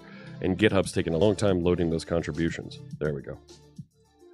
So you can see a full list of some of those folks that have come through and helped out here. And I thank all of them for their work.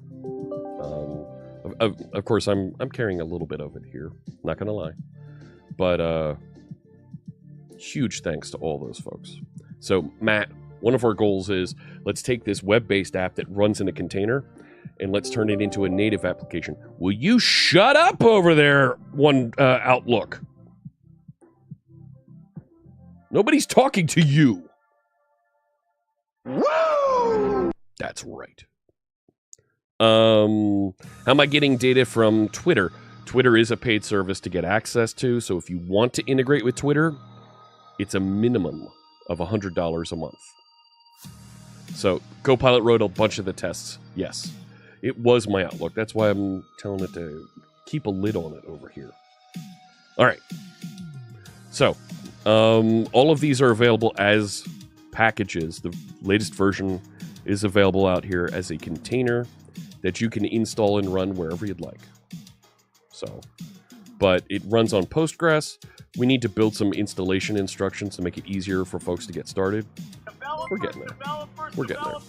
HH, is it Yerst? That looks like a Germanic name with a soft J there. Let me know. Welcome. I appreciate the follow. Yeah. What emails you were receiving. All right, where was I? Back over here. So we've defined what a blocked user is. I need to put into my moderation repository here the ability to both block and unblock a user, right? We need to define what that is. So let's put it in the interface first to define that.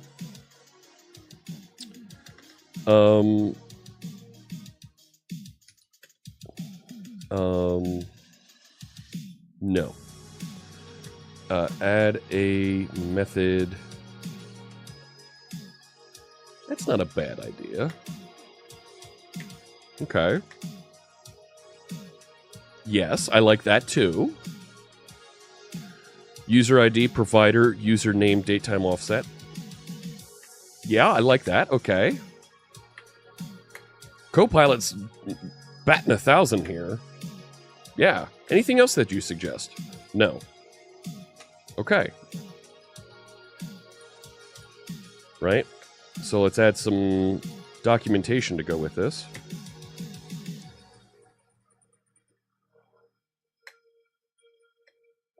What's it return? Oh. Thank you.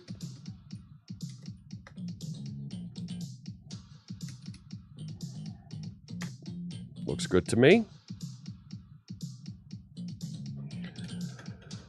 ID of the user to block. Provider. The user is acting on. The moderator who is blocking the user. The date the block expires.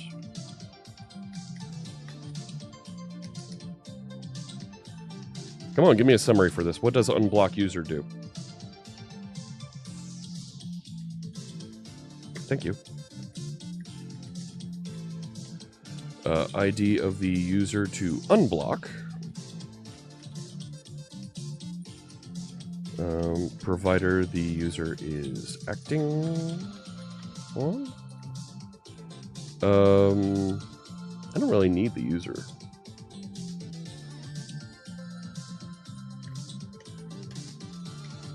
Could I share the link to the page that I just showed? I'll paste it here for you. But you're on YouTube. It's in the description just below. And I clicked into the contributors is where I was looking. So let me know. Right, I think that's what you're referring to. So let me know. We can dial that up appropriately for you. Just keeping an eye on things.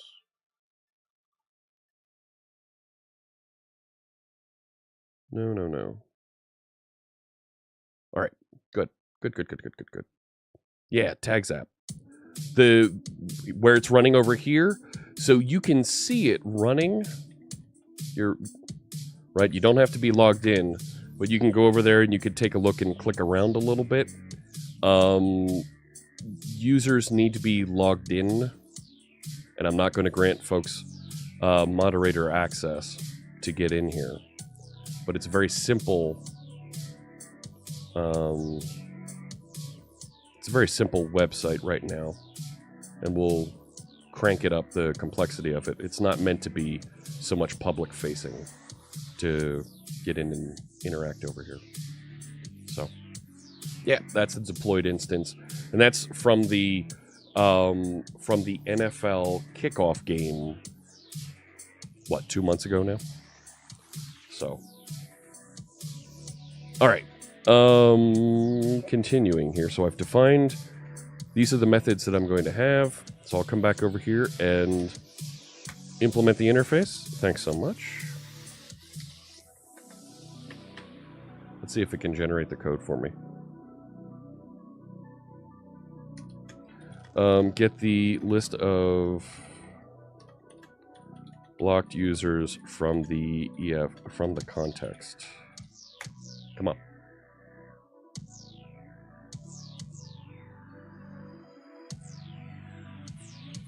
No. I don't need to var context. Return await context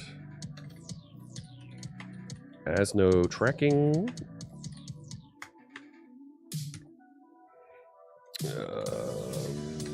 Yep.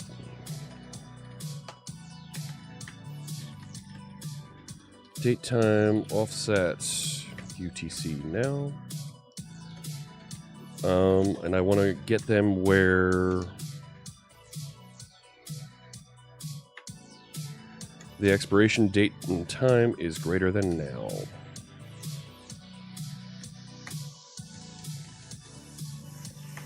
To array async.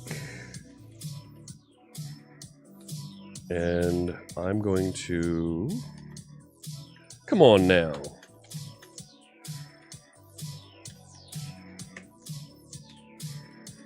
Convert that.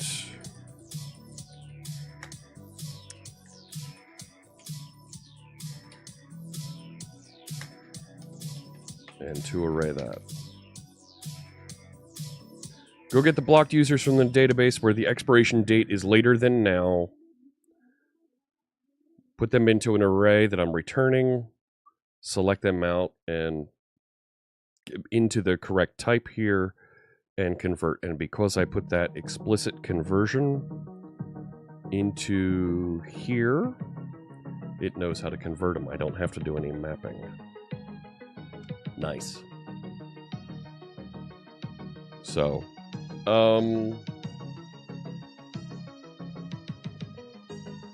okay. I could use of type. Could I use of type? Asks one lion. It never a problem to ask questions here. I have, you know what? I hadn't thought. And honestly, that's not one that I use. It filters. I don't think of type casts.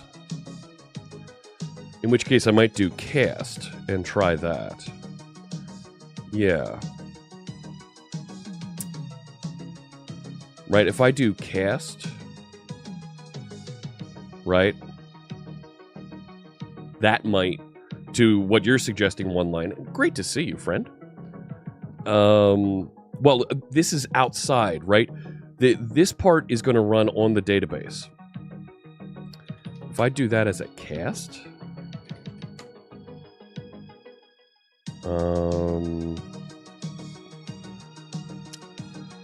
doesn't like it. Huh. Well, that's odd.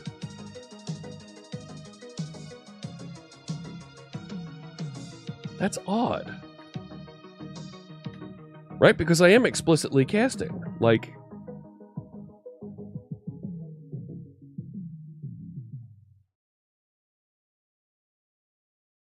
Right? Of type is filtering. Because blocked user is incompatible. Change that back to cast. What if I change this to implicit? I don't like implicit as much. No, it still doesn't like it. Let's go back to the notes. Come here.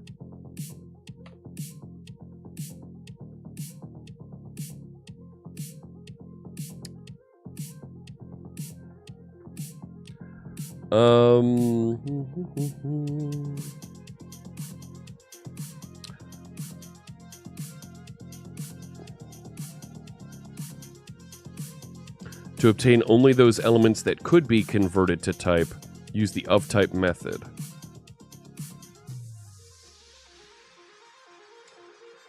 So it's not doing...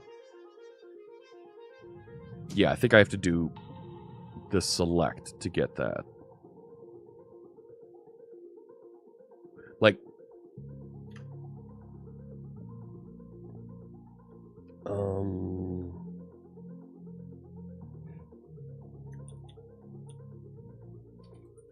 Yeah.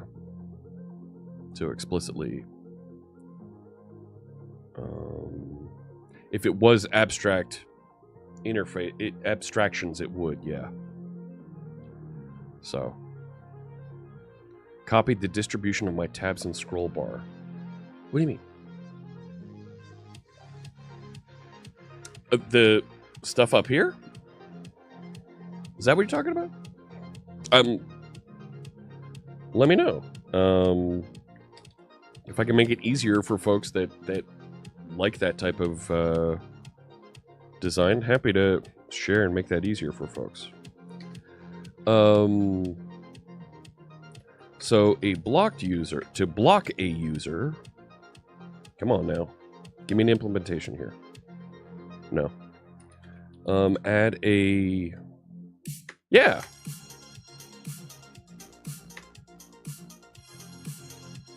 Okay. Yep. Yeah. I like that. Next. Find the requested user's latest.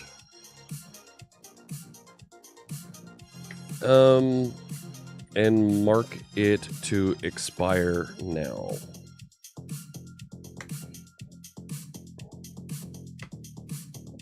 Oh, that's so good.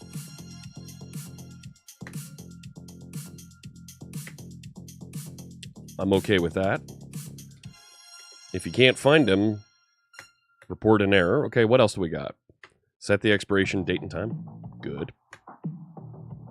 Yep, save the changes. Let's go back over to blocked user and let's explicitly set this to max value.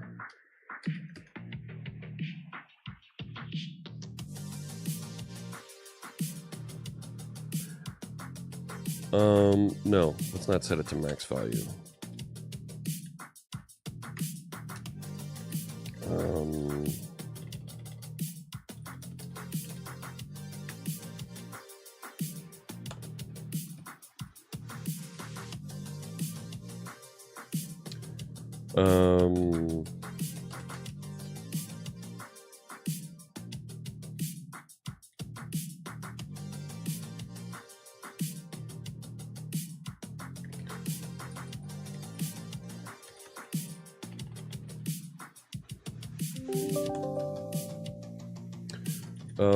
There's the next one. Yep. There we go. 2050, January 1st. Why don't you like that?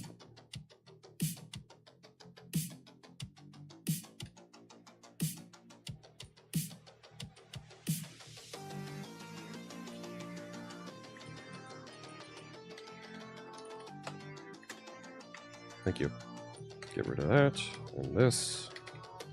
So by default, January 1st, 2050. You got a wider monitor so you can have your tabs on the right, right? That's why I like it over there. Can I share the tool I'm using to generate automatic code with just comments? That's GitHub Copilot. That's Copilot. So that automatically sets an expiration date. Why don't you like that? Let's change that back. Okay.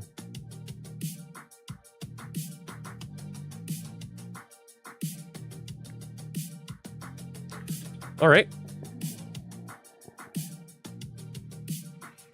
Yeah, there we go. Okay. Let's see, where else? Where else do we want to go here? I think that's it. So now the next question is, oh, I need to generate the thing. You know, the doohickey. The migration. That's going to be a treat. I think I have it in my scripts folder. Yeah, there we go. Add migration.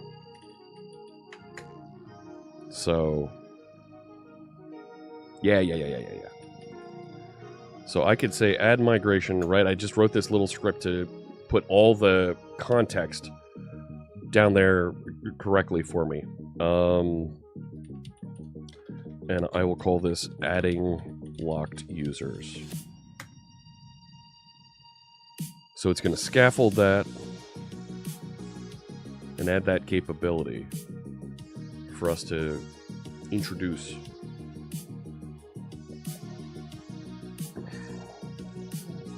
Come on now. Oh, don't tell me it's blocking on the build.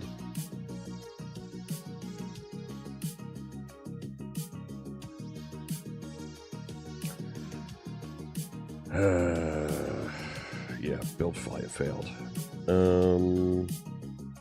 Because it's still lingering out there.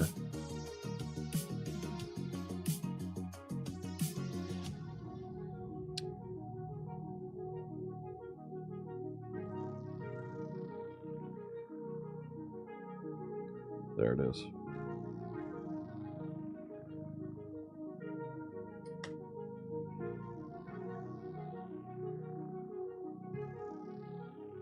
There we go. Migration added. So now if I go back over and we take a look, so I have an extra repository here, an extra project that contains some of those features, and it's not listed there. Oh, that's security. Duh. It's right there.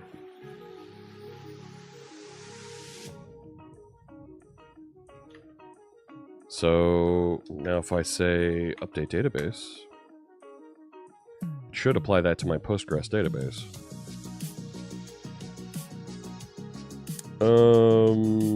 Really? Because it already ran it. Tried to run it a second time. I don't care. That's fine.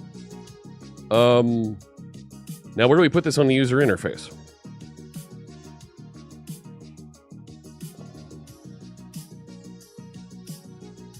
Showing a list of blocked users.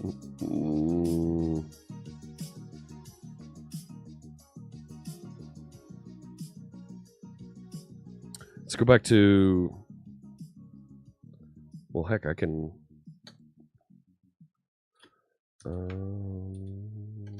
source... Right. Even though I tell it to go into the HTTPS launch profile, it still doesn't launch it in HTTPS mode.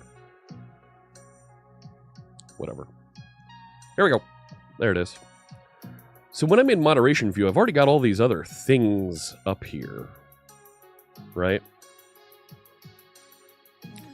I feel like a thing to say show blocked users up here is clumsy. Right? Like, it's another thing that kind of invades here. I don't know. Chat, help me out here. How should we show you a list of the currently blocked users?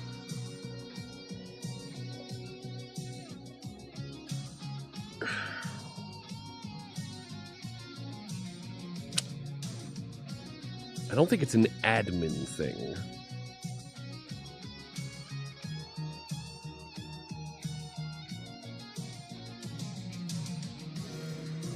No, but part of me thinks that that pop-up list might not be large enough. Like, I was thinking, go to a whole nother page that shows blocked users, right? Like, let's just add another page to show that.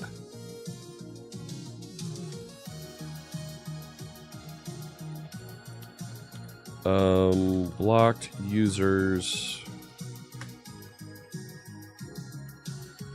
Right, and do something over here. So where do you think we should put the button to get to that page?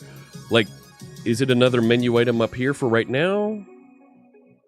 Oh, Marcus, that's not bad.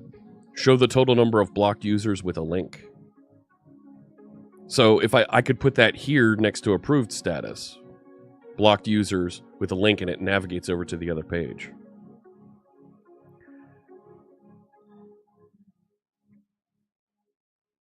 Maybe I add an element up here, and we add an element up here. Right? Put that on the nav bar up top, I guess.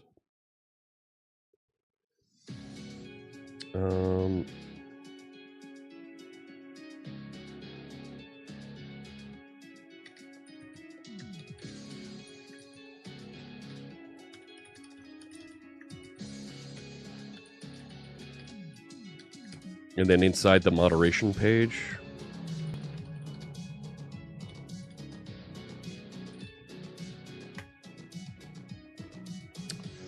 have a link somewhere right in here.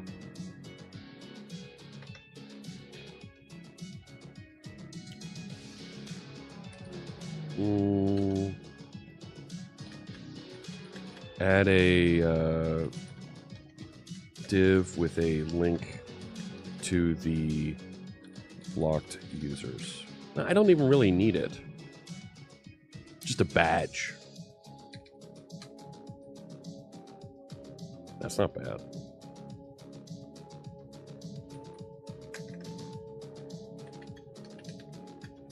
Add a badge with a number of currently blocked users.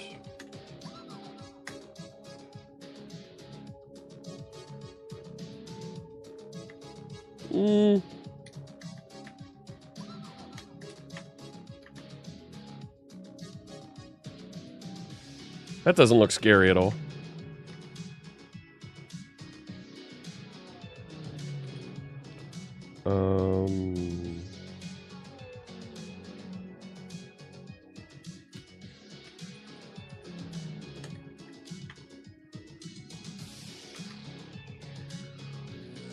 Yeah.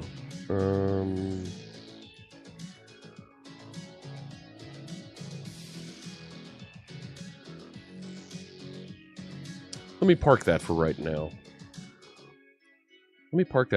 And let's... Right, because the other piece we need, I think we want to put on the moderation page here is a way to say, for a rejected, right? So if we reject this, give me a way to also block that user. Like, if they're rejected, maybe there's another button here that pops up that says block.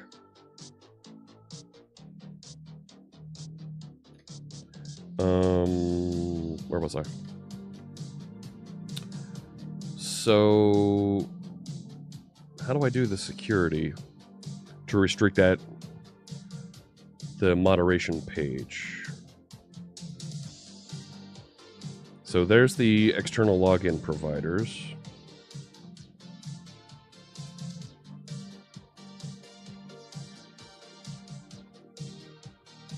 Is it back in program?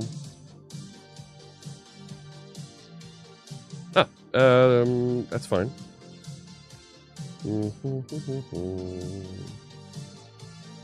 Slash moderation should only get to moderator.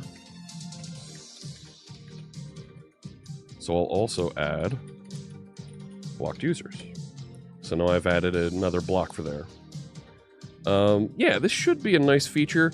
And that we do have an issue, and I think it makes sense in here to deal with moderation from the Twitch chat provider. So when somebody's blocked on Twitch, also feed that information up into here so that they get... I don't know. That might be unnecessary. Or if we block them for Twitch from TagsApp, feed that down and block them inside of Twitch. Typo on blocked users, did I? Ooh, yep, you're right. Thank you. Much appreciate that. Oh, that... Why didn't that sound effect work? That sound effect didn't work. Oh no. Mario coins for you. There you go. Enjoy that. All right. Let's build a user interface. Hold on to your butts. Yes. So on this page, and let's use the new syntax. I need a constructor, and I'm going to receive an I moderation repository. Hey, there's another one. I'll just call it repository and create that field. Thank you so much. So I want to return a collection of blocked users. So let's make a property here. Blocked user, and no, this is going to be an I list. No. Make it a blocked user array. Thank you, blocked users.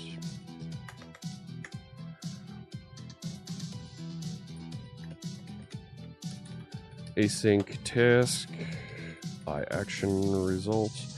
It'd be really nice if I could get a helper method here to control dot and change it to the async syntax. That would be nice. Right? Get the currently blocked users from the moderation repository.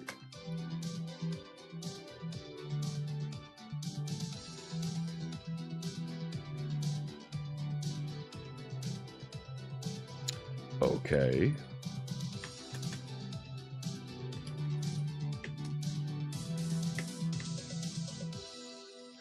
And we're going to await that.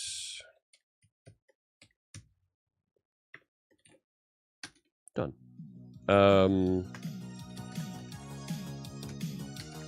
Done. Yeah, I think that's Code Rush doing that for you. Okay, I don't really have code down here that we're going to use. So let's put in H2. Currently blocked users. I want to put a grid. I'd really love to use quick grid here.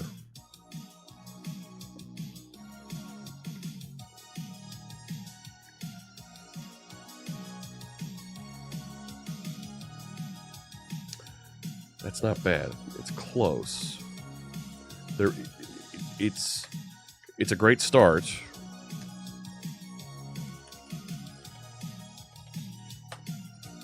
That's fine. Blocked by, blocked on, blocked until.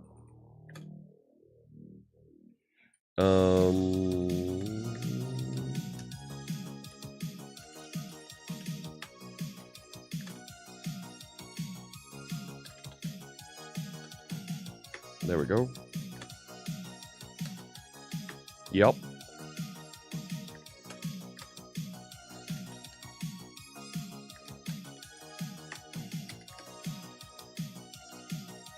Done. I don't think that's all we want. But as an initial page, sure. Let's see what it looks like.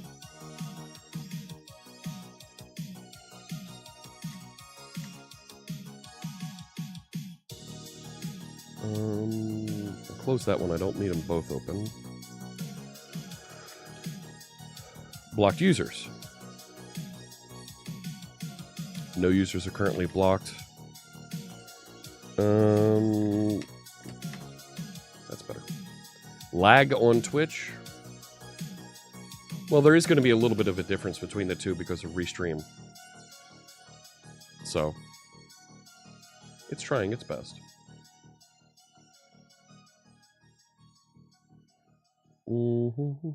Okay. So, now how do I start blocking users? That's the next question. And I think there's also a concept of muting users.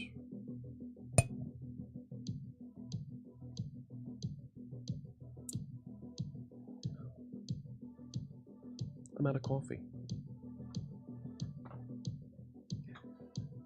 Fine. Switch to the Alani.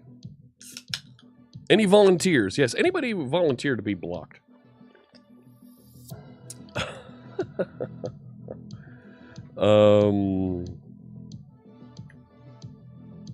That's on the NFL page. So let's go back to here. Right, so I think there's also the concept of muted users because folks like Stream Elements and the Fritz bot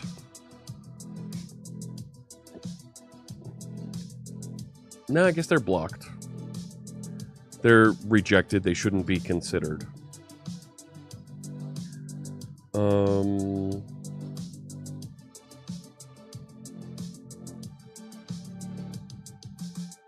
So maybe we give you a way to key in a user over here to start, right? Just to make that simple.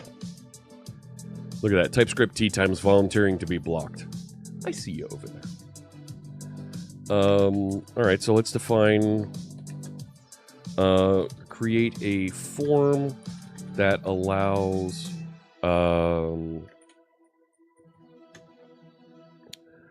submission of a provider, username, provider, and username to block.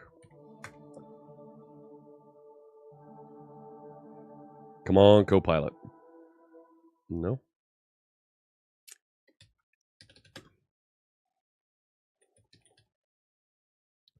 I don't really need an action, right? Because it's going to the same place. Method equals post.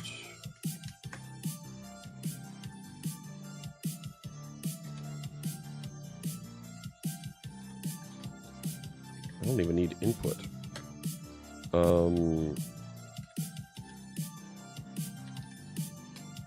Max length equals 20. Equals username. Let's put a select here. I need to put an ID and a name on this, don't I?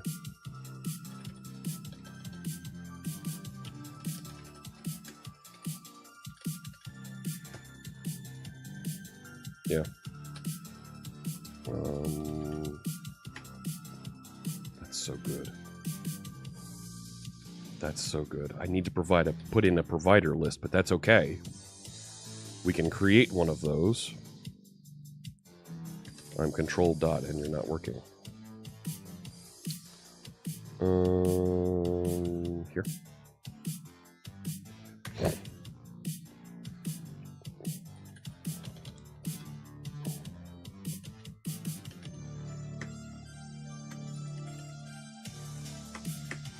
Right? Get the current active providers. No. Wrong. Wrong. It's right there. That's got to come out of here, one of these. So we'll add that. Save view. Thank you.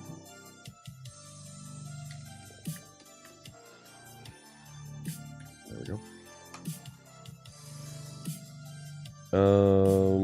Oh, yes. Enumerable of those. Done. I'll put a to array on that.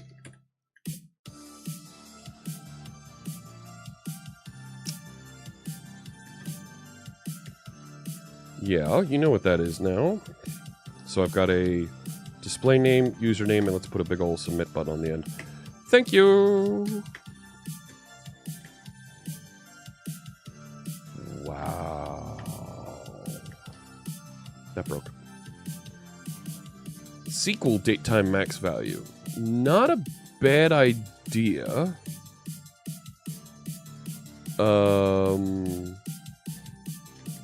But I mean, I hard-coded it to 2050. What's the max value for the date max value for Postgres? Stelzy! Steel279 just resubscribed for 54 months. Hi all. Hello. What's the maximum date value for Postgres databases?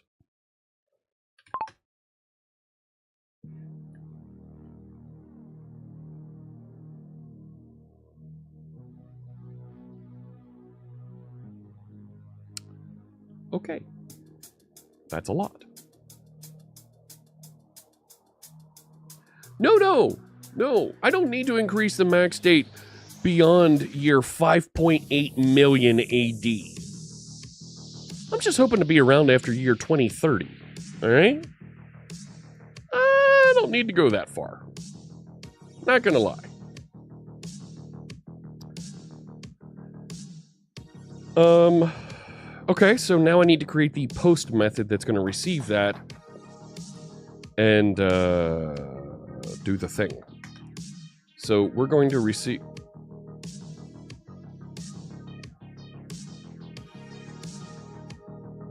That's not quite it.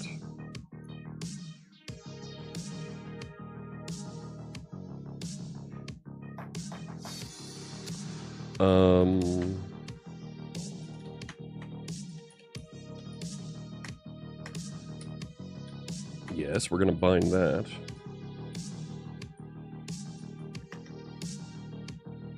Yep. Give me a bind property on that, John. No, you're not going to do it for me automatically. So, username, provider, username, provider.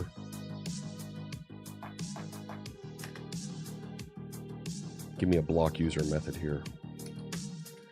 Add a post method to block the user.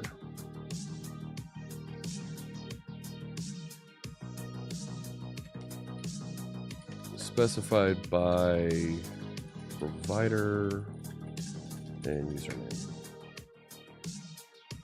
Copilot's running a little slow here.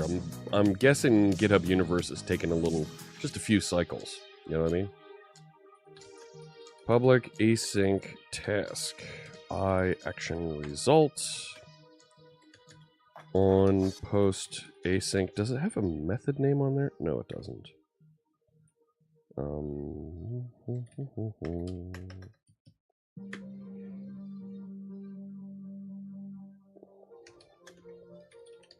Verify the user specified in provider and username, then store those values as a blocked user, then add, then block the user. Let's see if it knows. No, I don't need to do that. No. Fine. Repository, block user.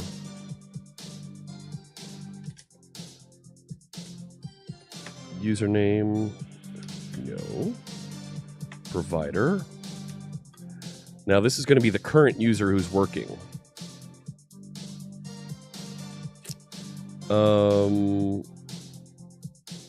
So for that, I believe I need iUser.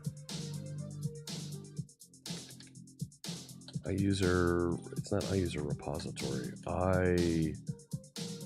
What's the security thing? So I can get the current user. That one.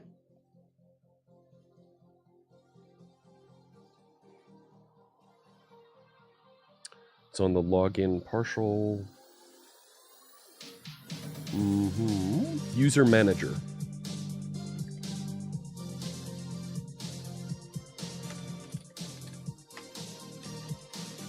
Tags app user.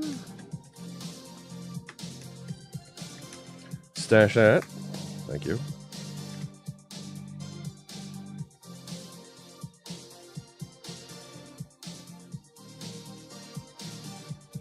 User manager, get username and the current user being passed in. All right.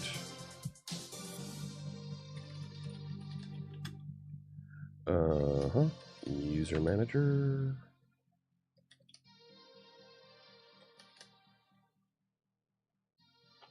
Can I do just get username? No, I want to do get user. Yeah.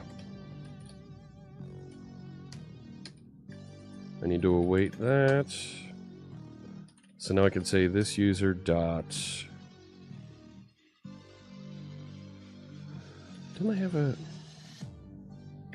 Yeah. Is there anything else I need to add there? Expiration date.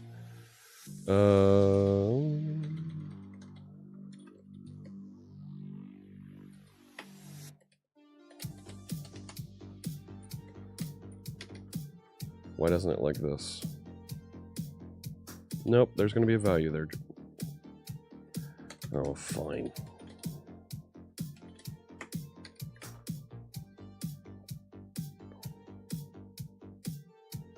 No, that is not a possible null reference.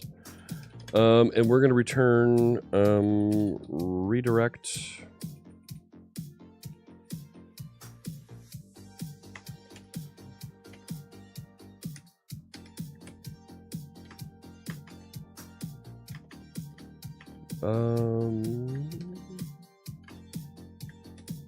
What do we got?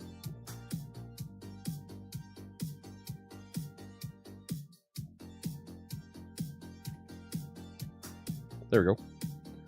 So there's my current registered services. So I'm going to go to Twitch chat and I'm going to ban stream elements.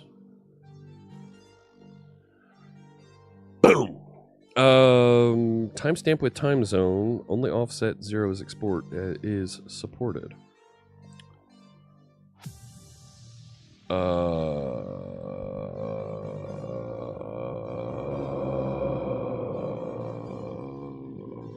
What? Where's it blowing that up at?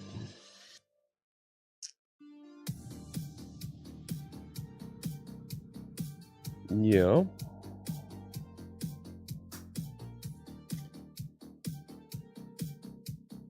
That should be taking a daytime offset.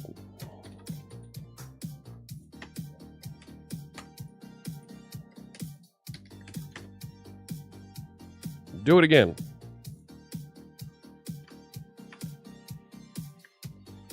Rebuild and do it again.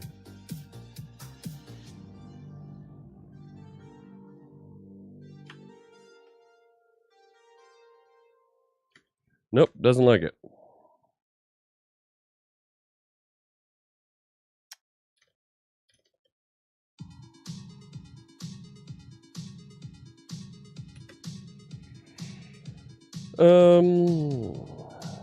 Time span 0.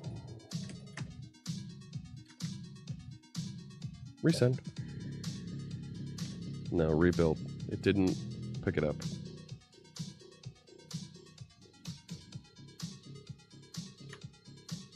Developers.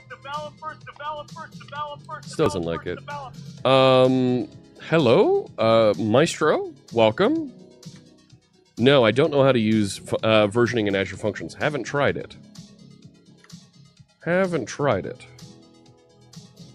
Don't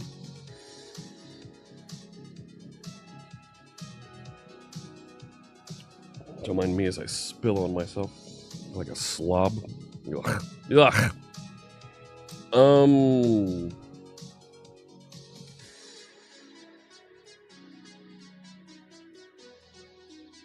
It's in Save Changes Async inside the block user. Let's go take a look at that.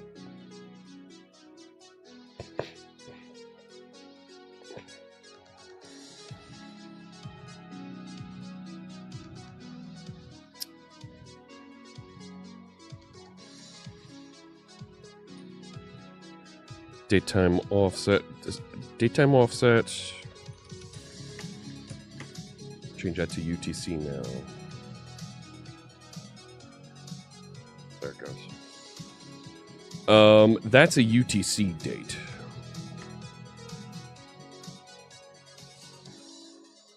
So when I return that content, here comes fun with dates. Yoda.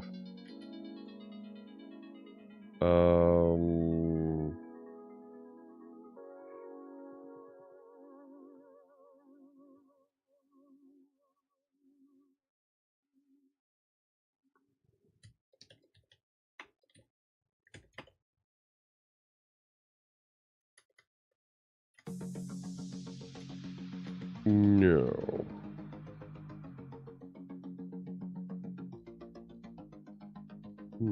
Robert Tables. Unflapped Oyster 96. Thank you for the subscription, Unflapped Oyster. Thank you so much. And I'll make a donation to the American Cancer Society, just like I do for all of our subscriptions, all of our cheers. Much appreciate that. Thank you so much. Hang on, let me grab that comment. I'll come back to that in just a second. There, Muck. I'm probably should try and convert this to local time from UTC.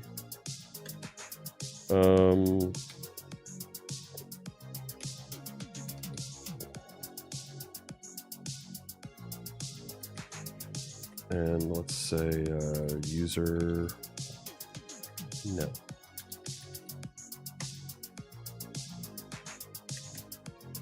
Right, and then I can write a little script here. Let's put a class section scripts.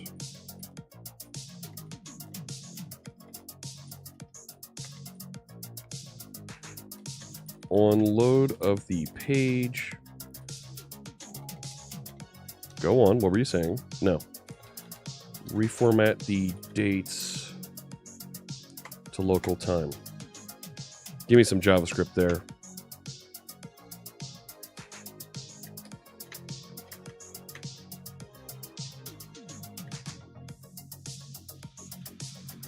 You know, you got to put a script tag around that, John. I don't know if you knew that. Just saying.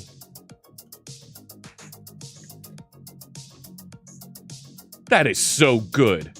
That is so stinking good.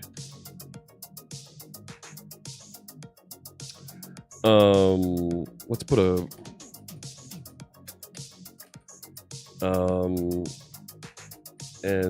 let's say if that is greater than datetime.now.add years 1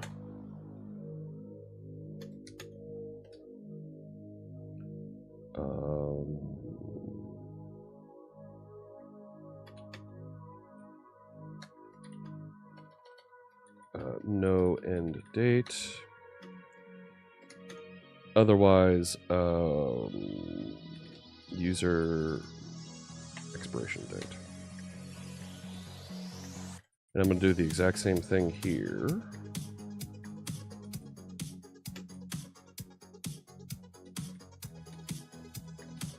Let's just wrap.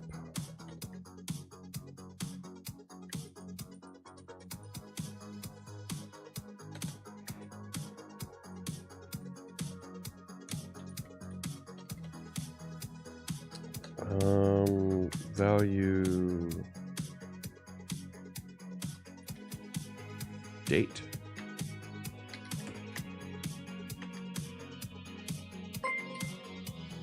There we go.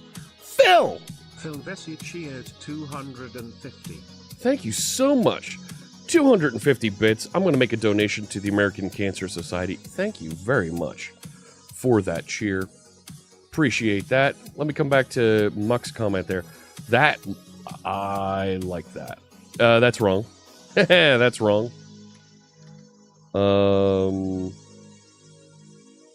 That's backwards. Let me fix that. Stand by. This should be username. This should be user ID. Thank you for the follow. PH Gaming Dev. Welcome. Let me open Data Studio. I'll go in and delete that record. Yes, the local container. Open that up.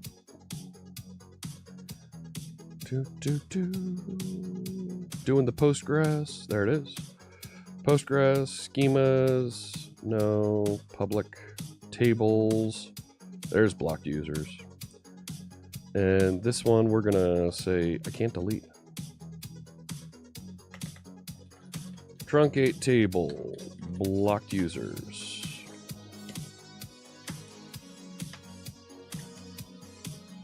And we're going to go to Twitch chat, and we're going to say block stream elements. There we go.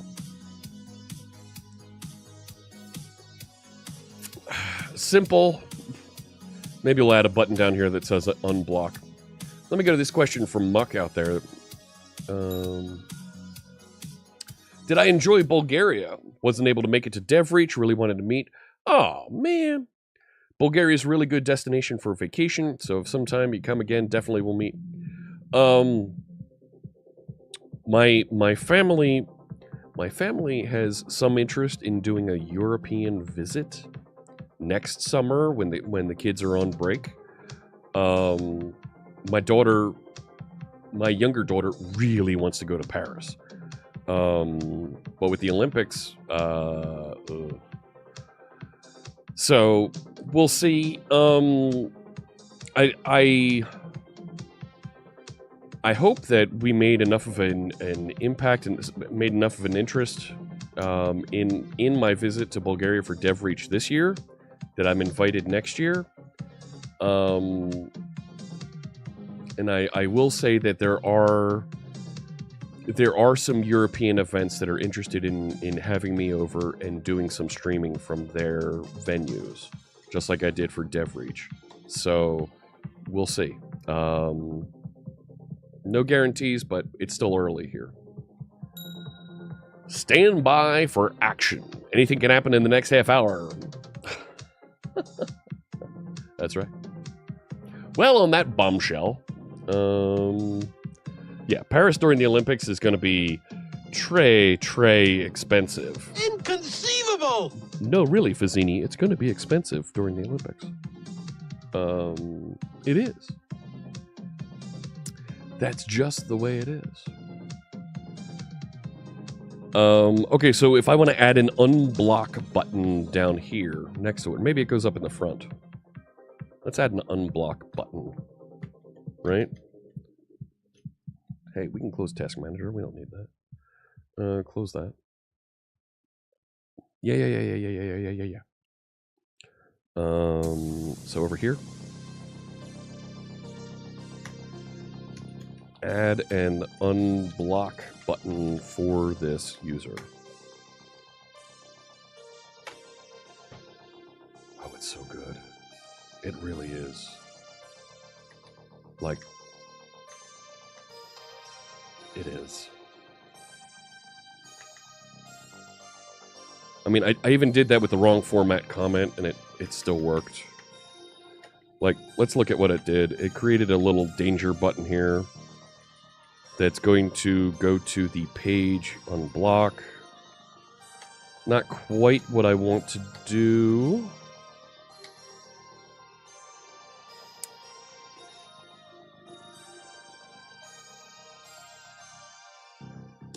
Not quite. Yes. Chris Jones, that was pointed out to me.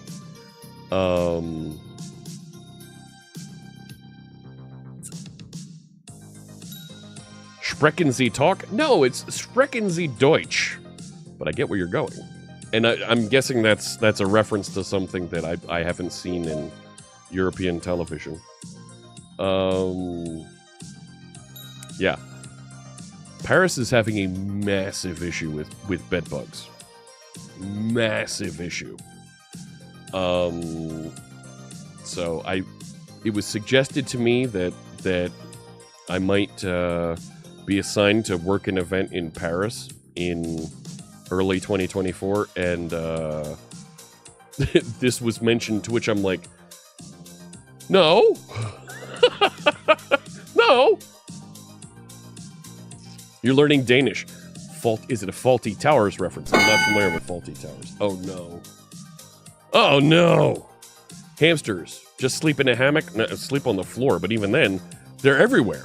Like, they're not just on the bed, they're everywhere. Since I have the boom mic down already, I see what this is. All right, we'll do some hamsters here in just a second. Let me answer. Matt has a very important question here. Currently at university doing a placement next year with ASP.NET, so I just started learning it. Fantastic. I'm assuming, Matt, you're learning ASP.NET Core. That's what we're using here, right? Let's make sure you're using the latest ASP.NET and you're not using web forms.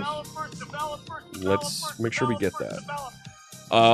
Foreign CSGO. Hello, welcome.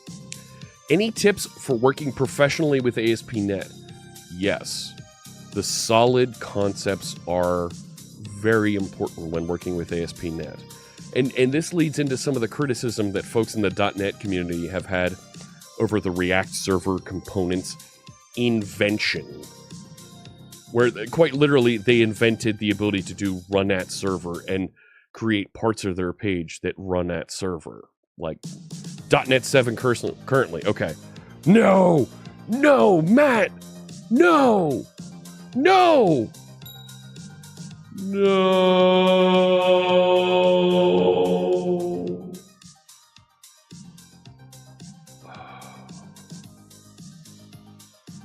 .NET 4.8 is the version of ASP.NET that only runs on Windows, runs on .NET Framework.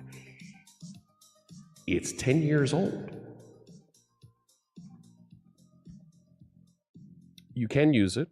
You can do MVC. They work in the public section. There you go. That's your answer. Here's your sign. No, it will never die. My recommendation for you, building and working with .NET Framework, put as much of your business logic into external classes as possible. I'm using a bit of that pattern here. Let me make sure that you see what I'm talking about. There's another .NET Conf session folks are rehearsing for. It is like going back in time a little bit. But let me make sure that the technique that I'm looking here is something that you see and you understand how you can continue to use it so that you're future proofing, your forward migration proofing your code.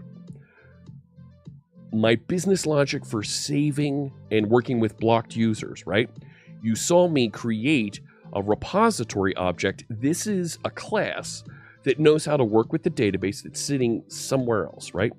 It's sitting in another library here, right? You see it over there on the side called TagZap Storage Postgres.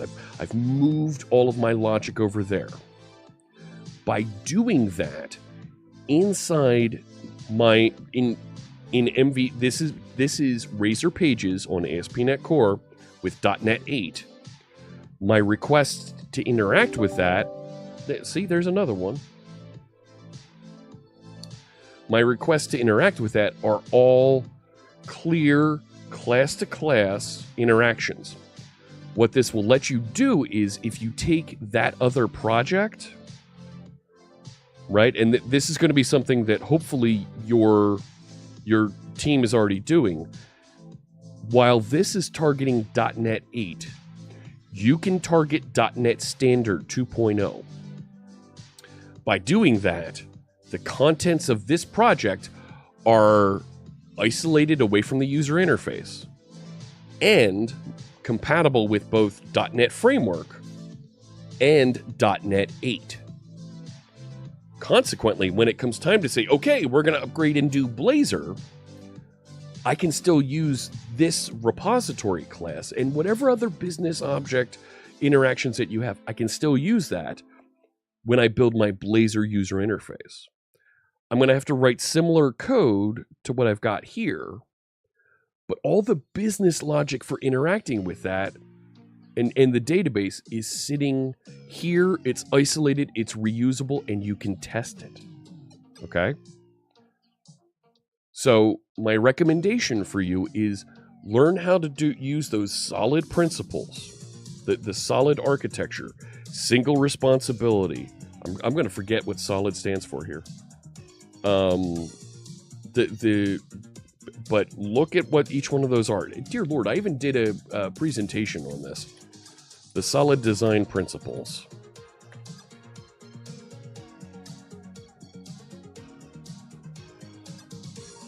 So, open-closed principle, Liskov substitution, interface segregation. Put interfaces in place here so that you can provide new instance of these things. And dependency inversion. Take a look at those things, use them as you're building, and it will help to not future-proof, but make your application upgradable so you can reuse as much of your code as possible. Keep your user interface only doing user interface things. So, let me catch up here. BizTalk Server 2020 still running on .NET Framework 4.8. Yes. Yep.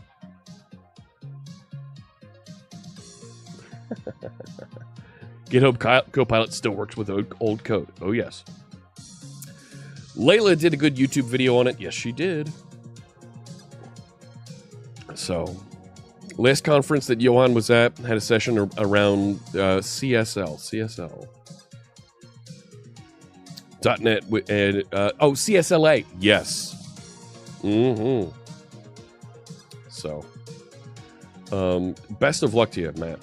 So, I've been requested to put on hamsters' voices. We need to do that. Where'd it go? Voice mod. Okay, voice mod is running. Let's see if it'll take me into hamster mode properly here. Yes. Okay, we're doing the change. Is it going to activate the things? No. No. Honestly, I don't think the buttons for...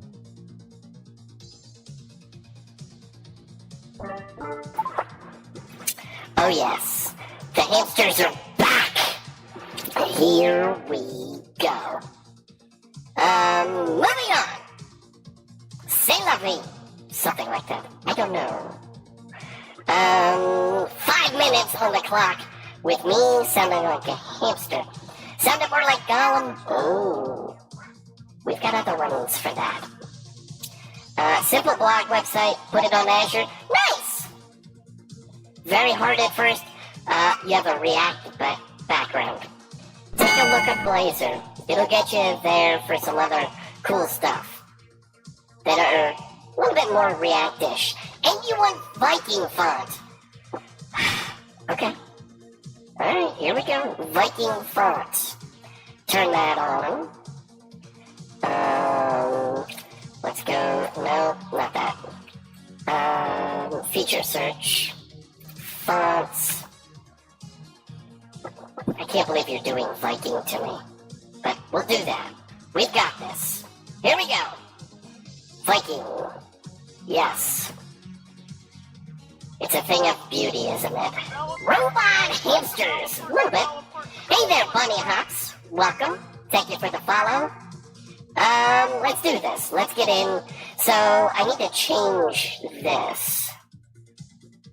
It's gonna call page handler unblock. Yeah. Oh, and it's passing username. Provider and username unblock. Well, I think that'll work. Right? So, go back to here. Add a handler for the unblock method. Let's see what it does. Oh, man. Are you kidding me? On post, unblock async. Well, it's not post, it's gonna be a get, right? Yeah, it's a get. So, we gotta change this to a get, I believe. Provider, username, yeah. Get user async the current user. Unblock user, username, provider. Is that, yeah. That might work. Let's see what happens. Are you kidding? Was that it? Was that all the thing? No. Yeah! That was it! Wow!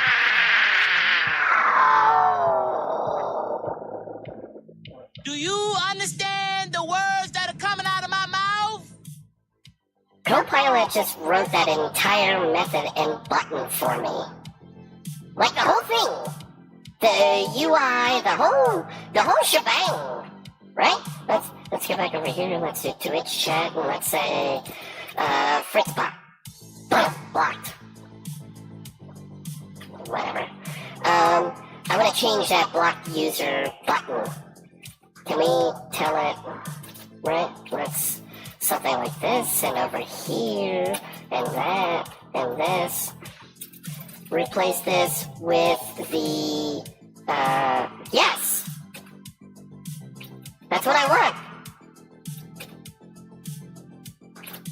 The unblock icon. Come on now.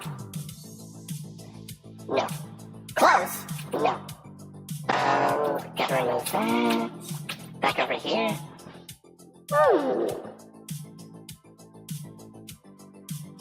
And it wasn't distracted by the font, right? That's not bad.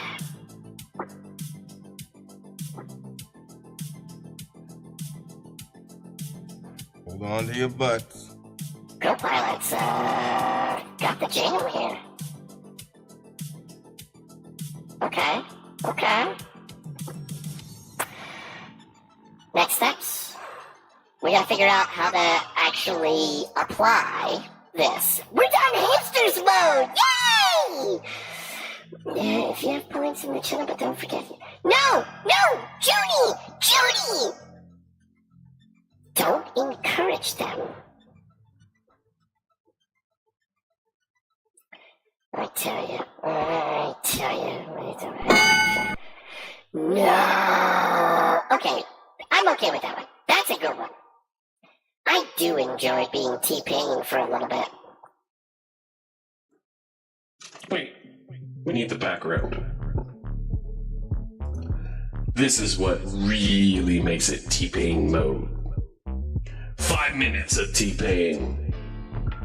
Wait, that was the wrong one. No! That's fine. We'll keep going here. Now turn this to that and do... Come on now. Put the T-Pain logo up. There we go. 5 minutes. Alright. No! Don't encourage them! No! Crap. Light mode. Alright. Light mode coming up. No. What is it? Control Q. Theme. Take it to blue. And we gotta fix the font. I need a macro that'll just jump me right into Viking. That's not it. It's this one. There.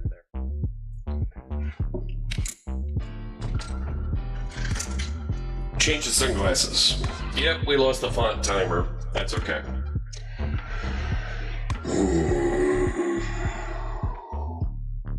Here we go. Mark off the hamsters. Marking off Viking. T-Pain we're in, and now we're on light mode. Let's go. All right. So I have the currently blocked users user interface here. There was an idea, hey, let's get the count of current users. What are you doing over there? Notepad.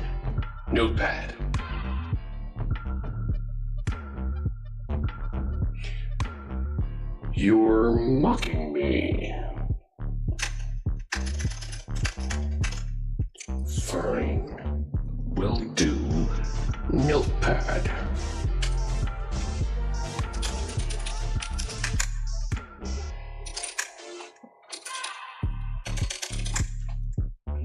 And I gotta do it in light mode notepad too. I've got lots of otepads. Where's my theme? Theme? Do I have to, can I change this back to light mode? Theme. Light. Ah! Font.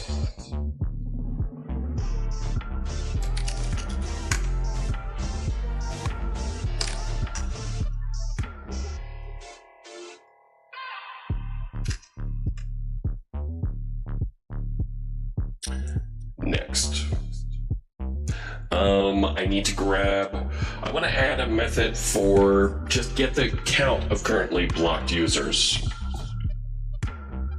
Yeah, so let's go,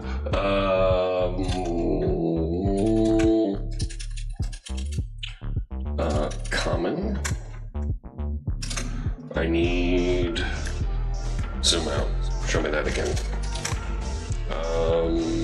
iModeration repository. iModeration repository. There it is in the Notepad. Notepad. Why aren't you using the same font for the entire file?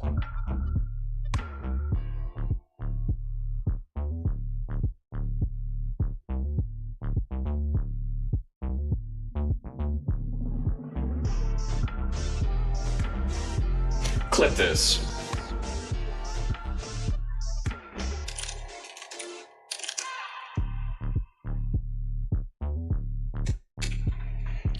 Notepad doesn't use the same font for the entire file. No. I set my font in Notepad to Viking normal, and that's not the right to music.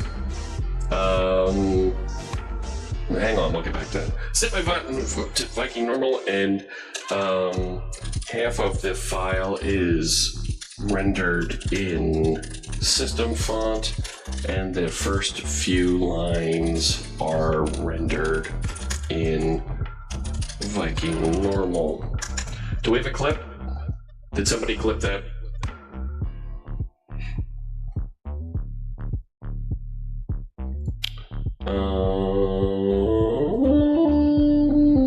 No.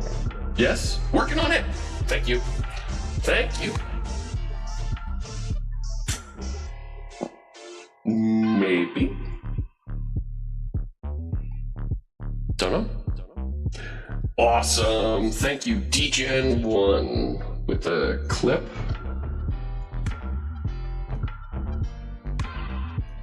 Grab that. Notepad.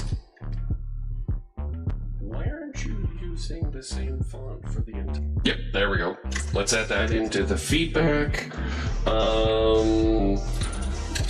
Discovered on Twitch and captured in video clip ads. There you go. Sure, how do I write good feedback? It's a problem. Notepad. Nope. Nope, nope, nope, nope, nope, nope, nope, nope, nope, nope, nope, nope, nope, nope, nope. Important functionality not working. Sure.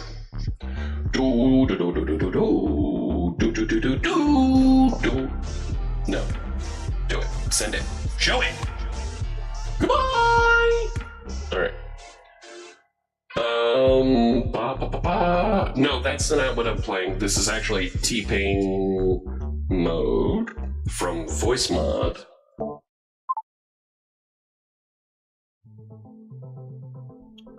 And now I'm back over here now. Back on my normal voice. See, that's what I normally sound like when I'm not modded. But I'm on light mode. We're going to turn off the T-Pain. Turn off. Did I just do the wrong? I did the light mode one. That was the wrong button. It's this one.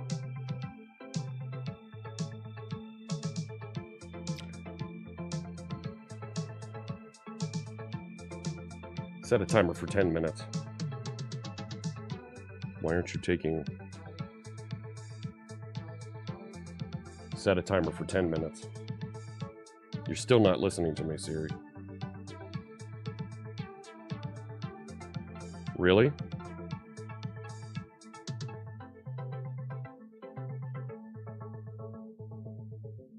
Like... Set a timer for 10 minutes. There it goes.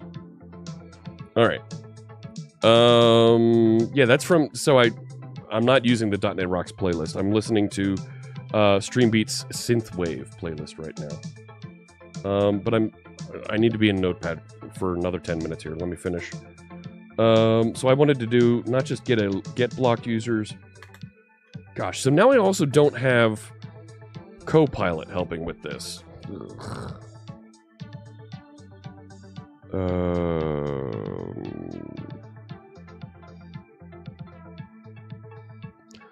An extension that auto-completes your Bootstrap classes, that's built into Visual Studio.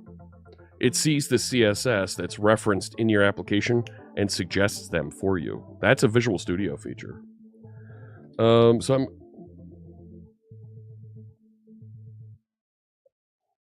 Squirrel is so bad. He's good.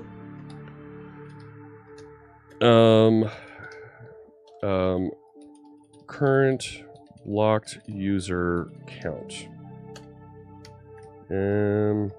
Get current blocked user count. Right. So over here, I'm going to go up and into tags app, storage Postgres, and we're going to notepad into Postgres moderation repository. See, look. Really? Now, where did the get blocked users go? There we go. I'm going to put it right next to this. So I'm going to make this a public.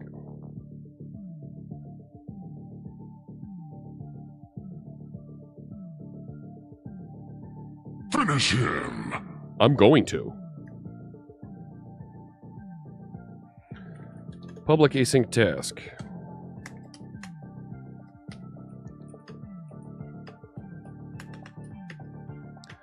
I'm going to do the same, almost the exact same jammy that I have up here, except we're going to put it there. Get the, where did my mouse go? Current blocked users as no tracking, blah, blah, blah, and instead, I'm going to do .count async.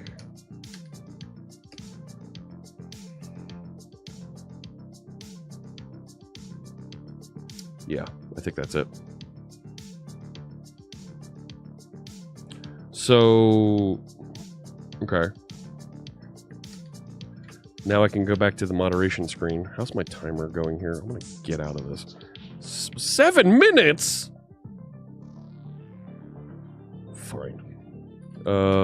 So let's go back up one and let's go into web pages. And I want to put that count on the moderation screen. Right, so from here on moderation, I'm going to put it in here. Thank you, Junie.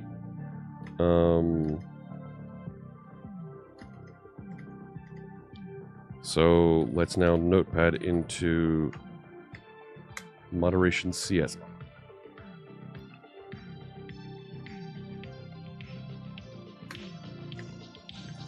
Public int blocked user count.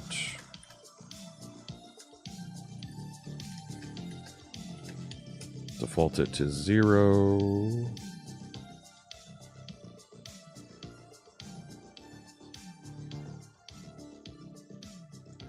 So I should, oh boy. I don't have the moderation repository in here.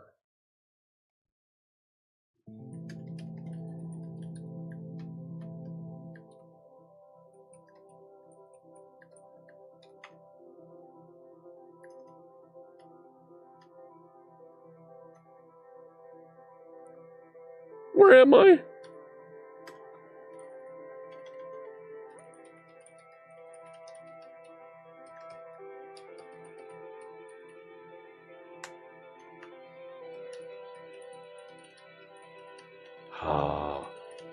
I could sneak out through the bug in Notepad.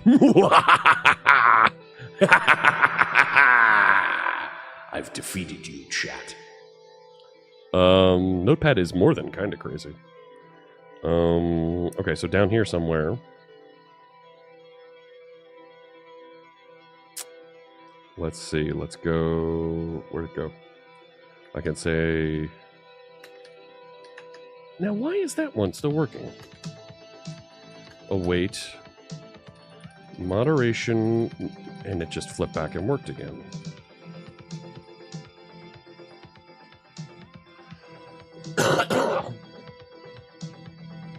just the pository.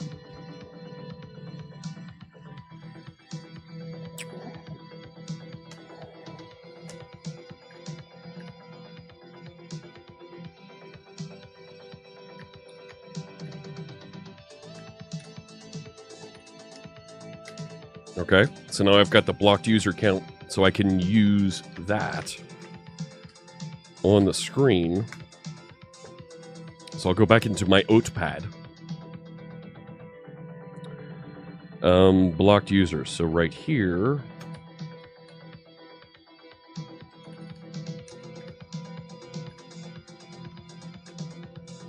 blocked user count. And I'm purposely copying so that I can get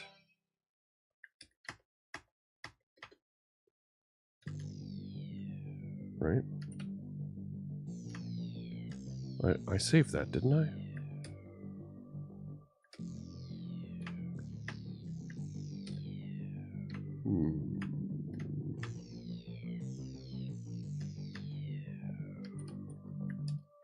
Rebuild, restart this thing. Yes, Oatpad. Brought to you by the fine folks at Quaker. Quaker Oatpad. Made from 100% recycled oats. I messed something up. Find me my error. Parenthesis expected on Postgres moderation repository line 155.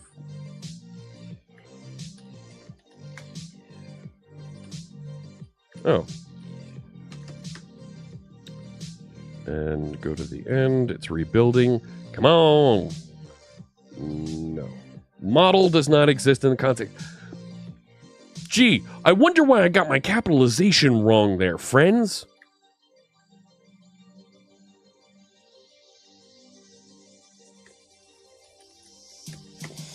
I wonder why that happened. Do you think? Oatpad now with Copilot. Moderation CSHTML. Moderation repository does not exist. Yes, it does. I wrote it.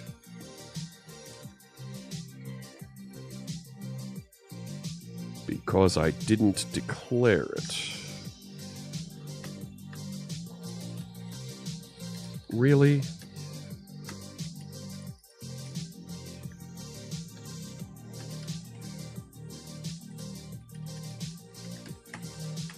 Come on, give me all them oat pads. There we go. 0 blocked users, and that looks really ugly. Like, not gonna lie, that looks really ugly. If I go back over to blocked users and let's add somebody here again. Let's add stream elements. Right? So there it's listed blocked. Back over here, refresh the page and it shows it. So we've got the count flowing through. 1 minute left. Okay, and then I can get out of light mode and notepad mode and Viking font. Because I turned all of them off in the indicators by accident here because I don't even know my own buttons. Those headers need looking at. What do you mean? And now Comic Sans. Really? Alright, we'll queue that up next. Table headers. Table headers? Oh, ooh. Yeah, you're right. They need to be scooted over one.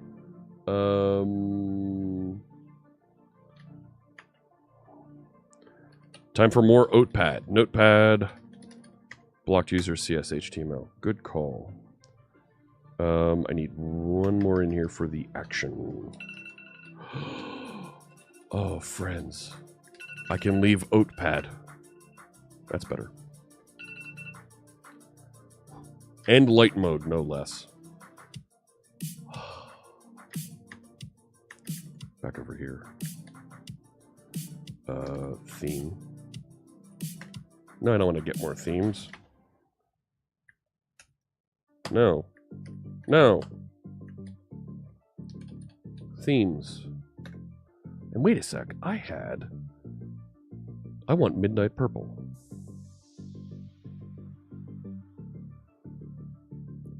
That's better. That's better. There we go. Back to the gunners.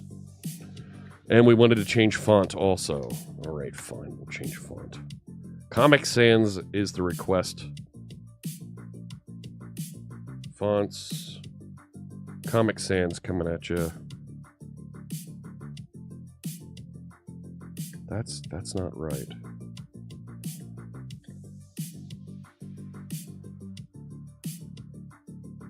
Where'd you go? No, give me 18. There we go. Even then, I need to zoom in just a little bit more because we're zoomed it down in the screen. Trying to come up with a serial joke? No. Nah. You did not just do something else. And a different hat. Anything but the hat I wore on Tuesday. I don't remember what hat I wore on Tuesday.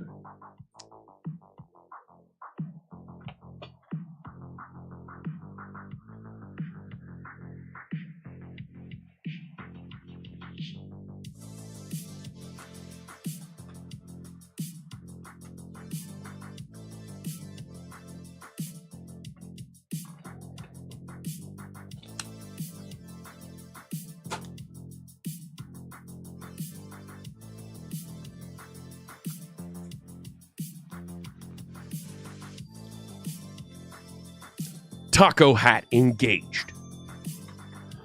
Boom.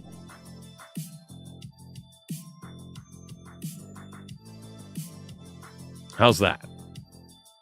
That's not the Captain America hat. Most acceptable. Good. I look like Admiral Taco, the new mascot for Taco Bell. Let's go. Let's go. You don't get this kind of content on Microsoft channels. Like, come on. Right. I'm going to wear this into my next meeting that I have after this, and I'm going to watch and see what the response is. Here we go. All right, so I've got blocked users appearing. I feel like we still should make that moderation screen. Will you shut up over there? Okay. This one blocked user kind of still looks wonky.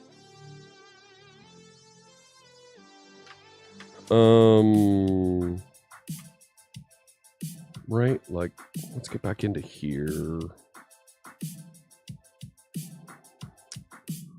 No, badge. Badge. I want a badge. Can you give me a badge? Like, let's do this. Right, what if we did this?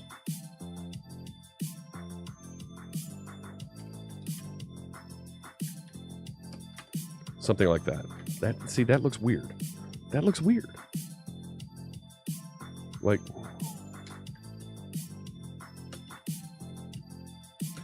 take the button off.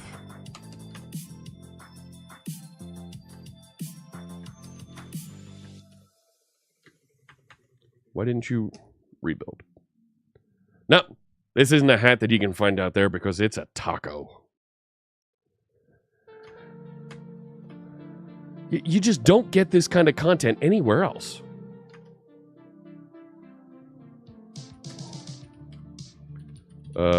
Just danger. Just make it dangerous. Like, can we do that? Can we?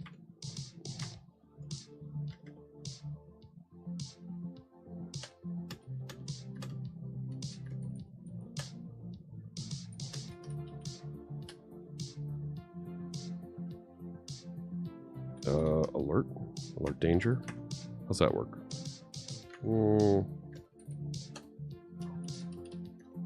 No.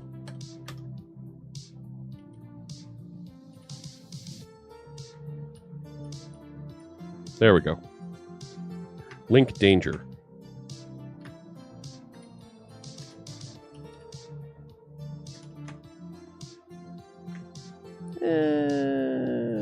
All right, I'm okay with that. But I still want some more space in there. So can I do like MR3? To like, right? Margin right. Right? MR dash. Wait, what?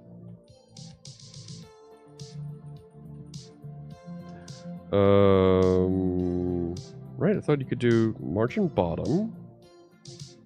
I'm not sure what the E is. Right, I thought you could do... What's MS? What's margin right? Can I do MX? Yeah, there we go. Now that doesn't look right.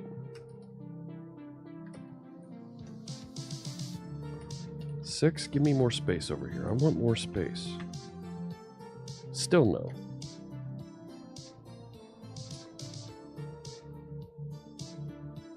Right? I clicked the thing.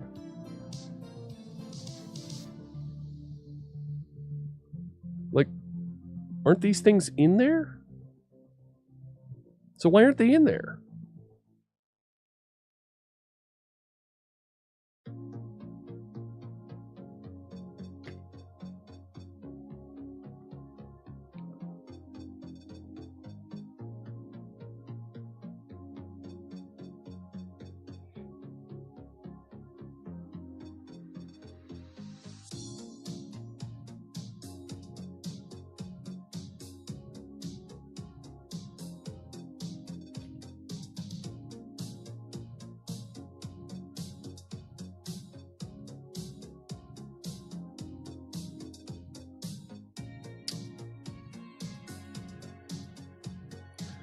What happens if I just take these out?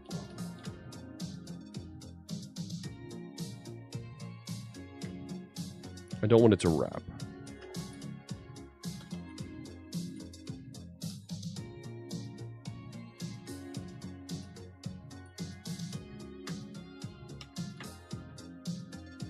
No, that didn't do anything. Did it? No.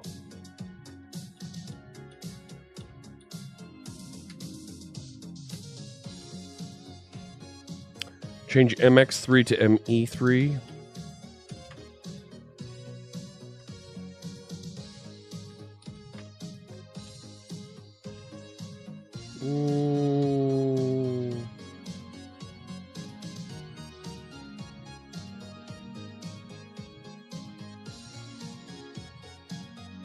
Oh, that's better. No.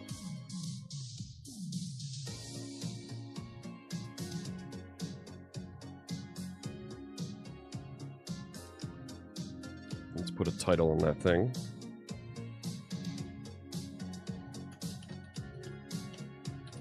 Blocked users. So we got a little bit of help coming up there, right? There it is. Hey, Napalm, you like the hat? Fantastic. Margin end. Good to know. Thank you. No, it's Taco Thursday. Okay. So I need to notify and update that count as folks get blocked, right?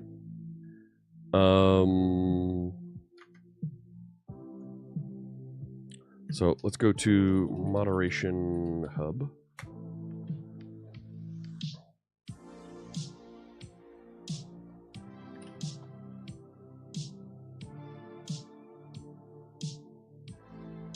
Actually, does the moderation repository, does this have a... It does.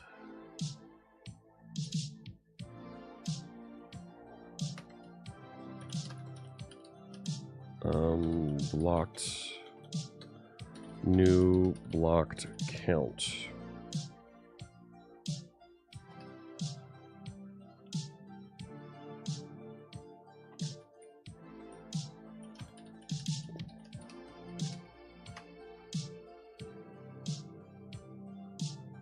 Yep, find me everywhere that's used.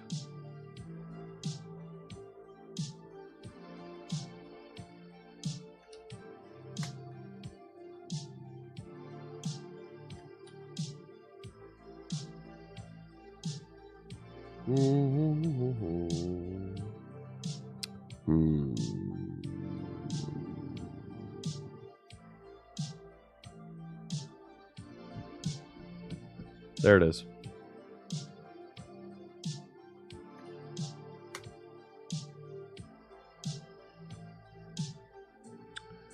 And mod clients.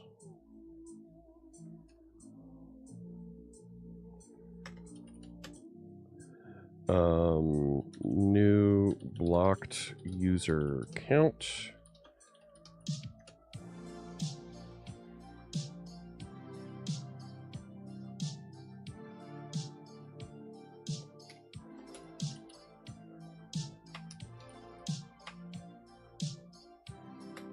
Yep. Group.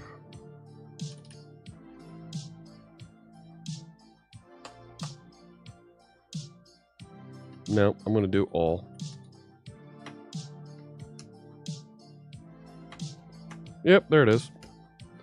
So now I can update that count. I'm going to go back over to site. Before I do that, in here,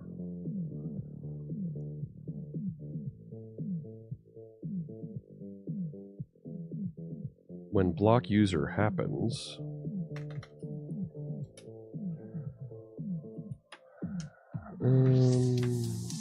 no.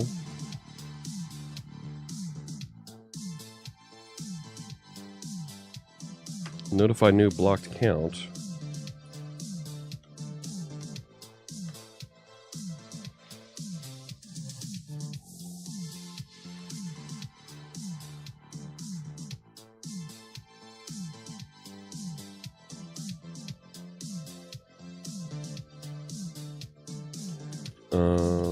Blocked count equals await.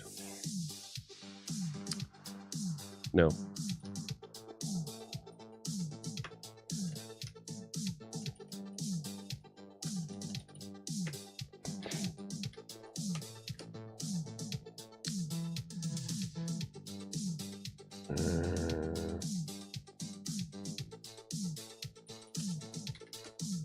Okay.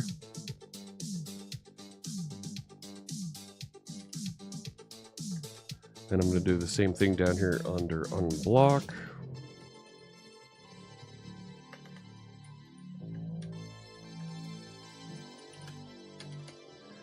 Here we go. What did you do? That's right. Entertaining and educational. It's wonderful. Okay, so now I'm notifying.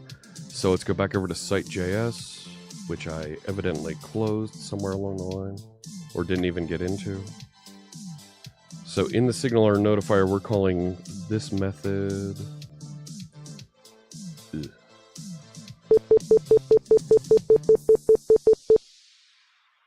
That's mean.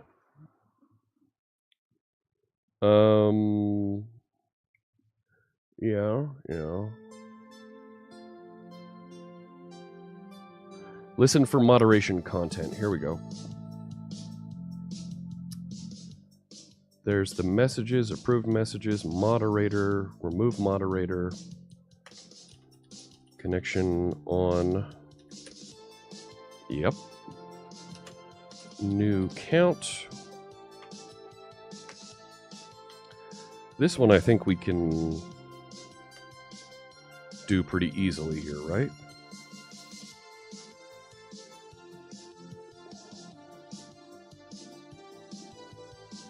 Let's put a span on this.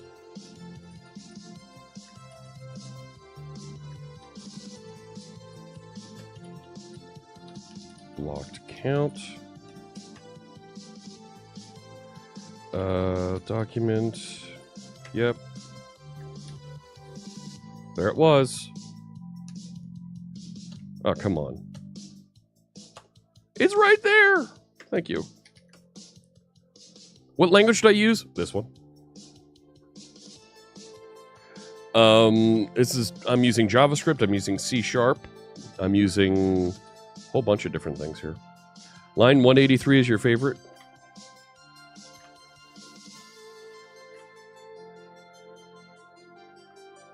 But, yeah. Right? I can't even type that right, and it's like... Requested. Latest. Nope, not React. Nope. You can. Nope, not React. Oh, I'm done with Comic Sans. Oh, thank you. Thank you. Turn it off. Turn it off! Go back here and that. Oh, that's so much better. Get me out of this screen. Back to full screen code over here. There we go. All right. What else? So that's going to maintain the count of those blocked users right there. Right? So if I go over here to my currently blocked users, right? I'm going to try and put these side by side. Right, so if I add another user here and I say Fritzbot, blocked, didn't update.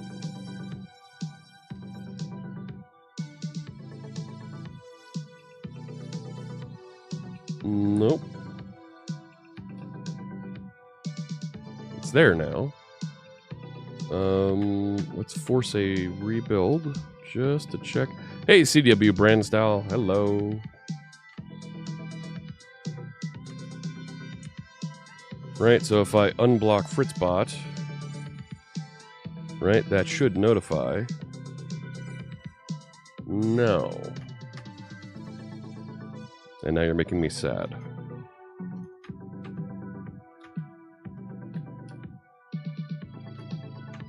It's got the data, but it's not updating.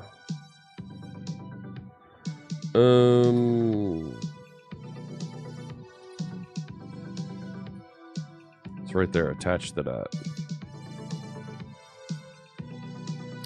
Go back to the SignalR notifier. New user, new blocked user count.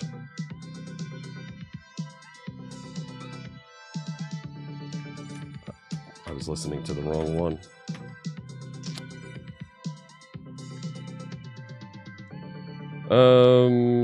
Twitter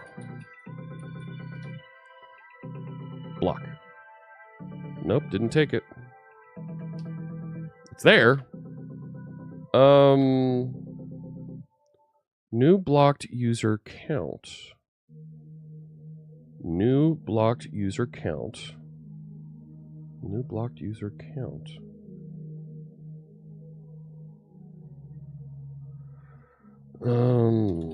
Console log. Thank you.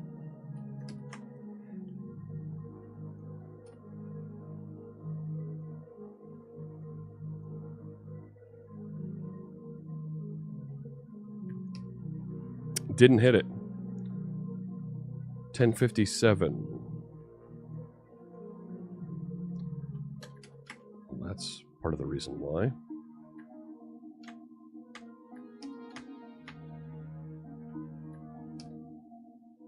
So if I yank that one. New count 1. Oh. Okay. The count that it's sending is wrong. Hang on.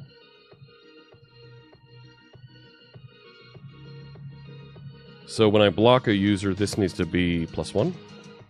When I unblock a user, this needs to be -1. All right.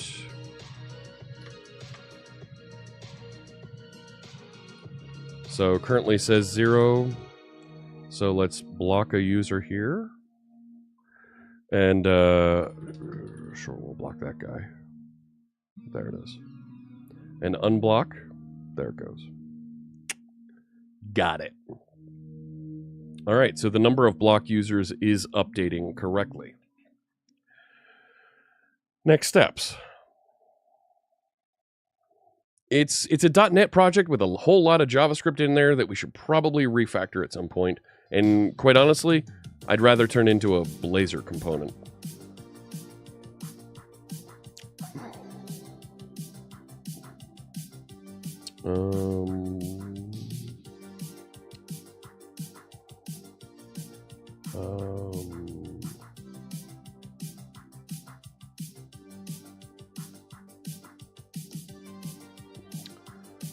One second here.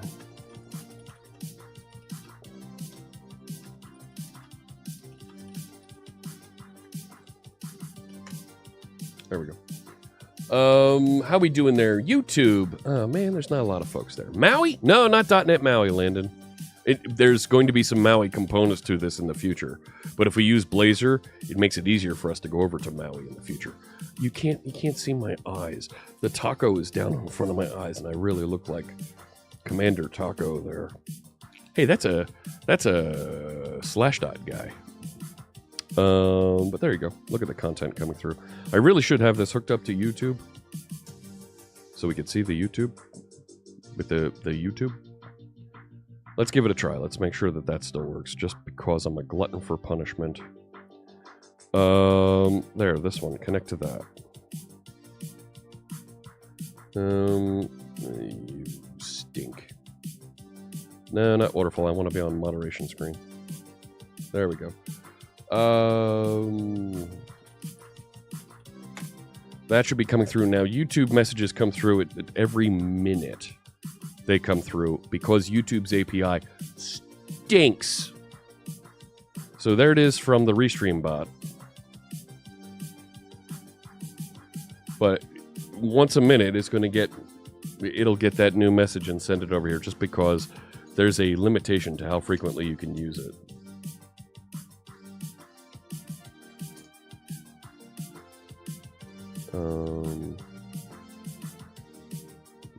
And that is a long minute.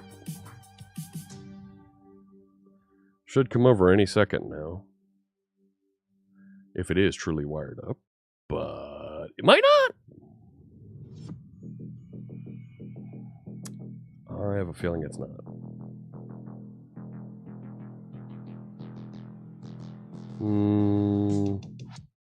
Starting the client, and it's kind of hanging here. All right, so I'm going to have to do some work on that. I was afraid of that. Yes, it does grab all that happens in that time frame. I'm going to have to do some work on that, but we'll come back to this. Well, I'll have to come back to that and do some repairs. So blocked users, right?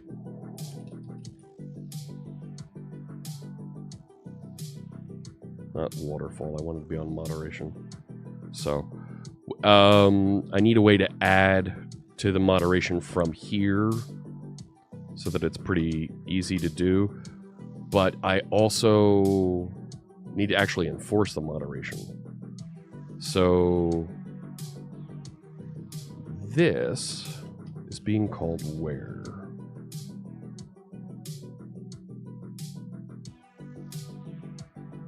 In Postgres moderation.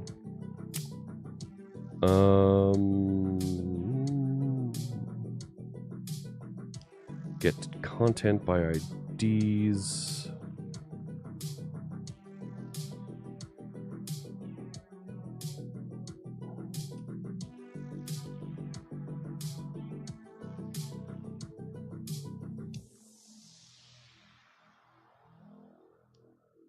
So it notifies of new content there. So if I want to block content because it's from a blocked user, how do I do that? That just notifies of new content. I want to...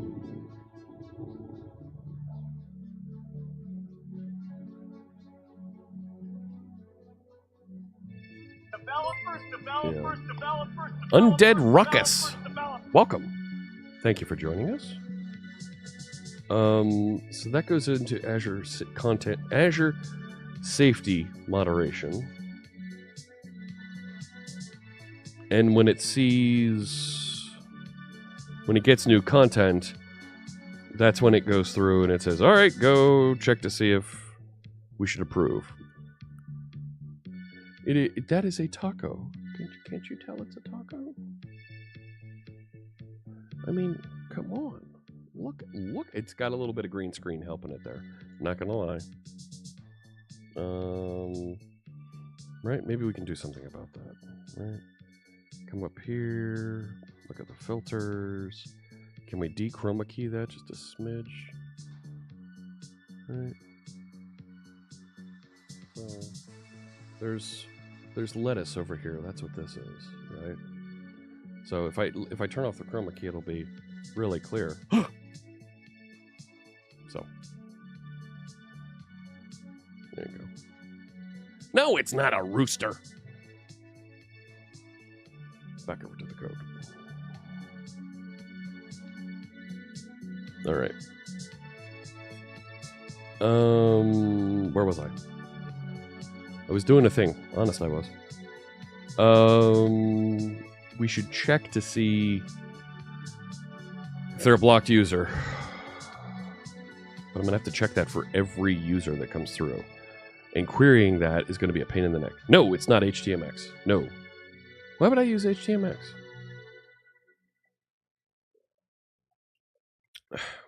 What does that do for me? Right? Like, it's another framework on top of HTML. Like, I don't need that, you know?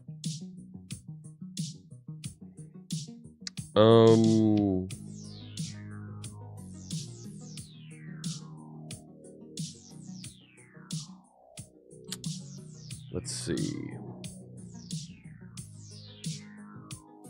How do I want to make this easier for folks? Well, I guess I could cache. Right? I could cache it.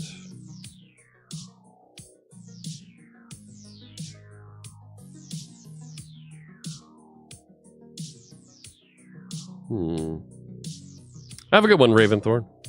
Yep, I'll be at Dev Intersection in December. So if I have an iModeration repository, which is weird because we're injecting this into the moderation repository.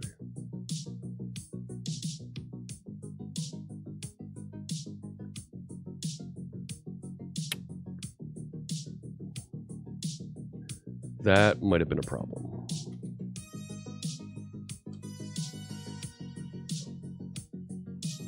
How do we do this?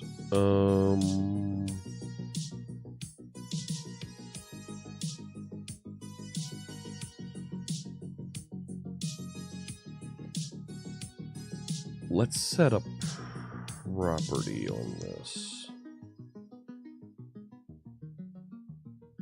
And inject the value, maybe? Because I want to cache that list.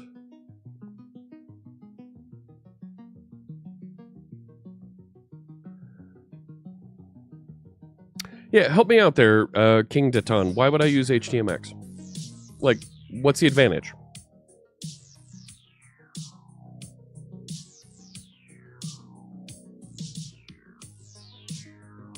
Right, so if I put a public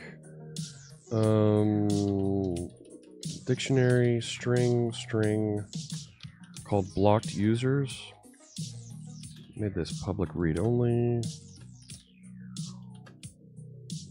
Sure. Right.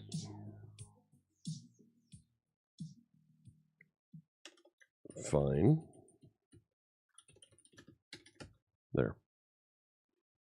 So now I've got my dictionary sitting there and I could load it up with that list of currently blocked users.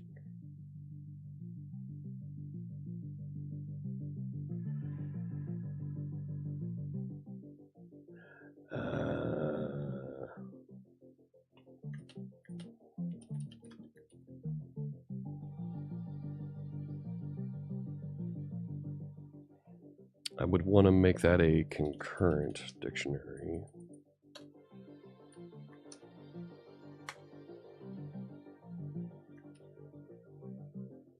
Right?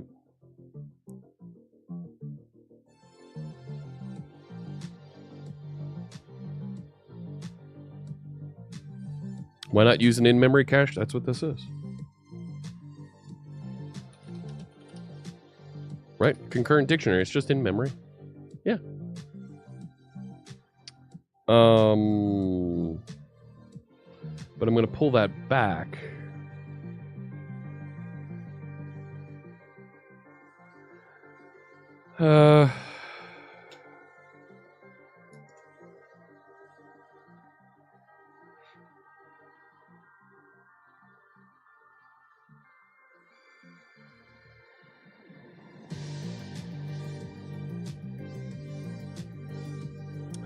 I could do something with an event, but that gets a little spaghetti.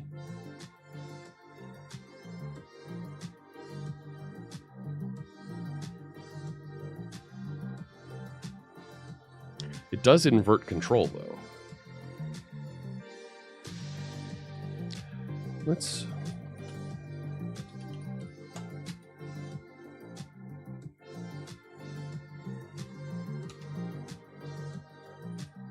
If I do that...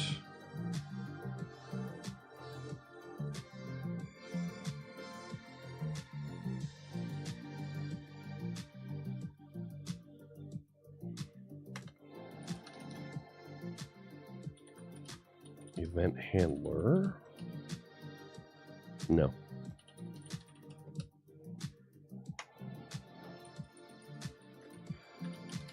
Blocked.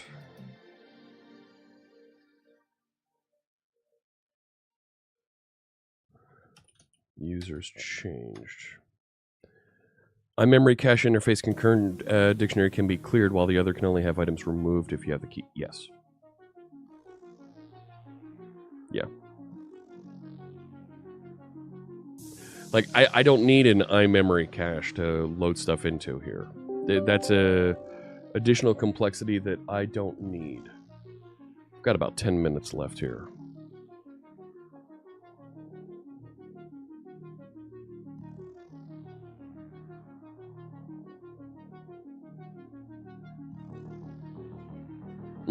But that is that is a third place to manage data.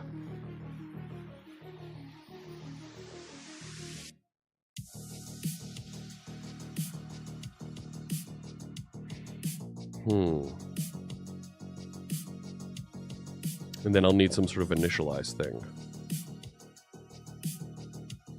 And I can make the iMemory cache a Redis database sitting off somewhere because iMemory cache is a... Yep, there goes another one. There's tech checks today for .NET Conf that I've been marked as optional on, and we've been receiving notices all day here. Right, we did our Comic Sans, yeah. I mean, I could...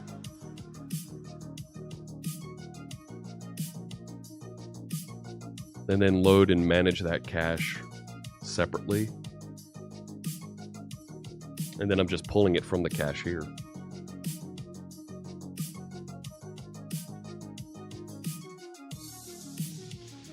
Then it's being injected and managed separately.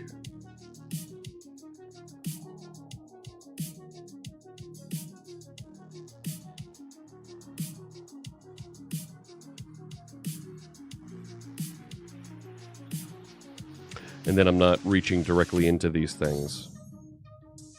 Yeah, alright, I can buy that. It does provide a layer of abstraction there. Okay. I'm convinced as I talk myself through it.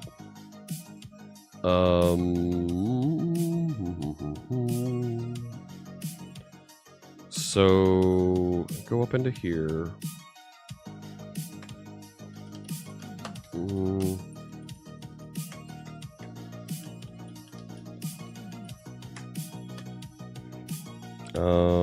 I'm just going to call this cache. I don't have a definition for it yet, but we'll do something with it.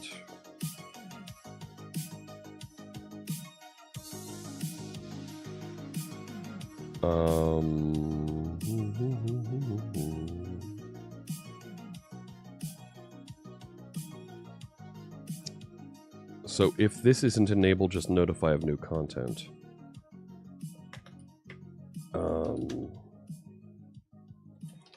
Get the list of users from the cache.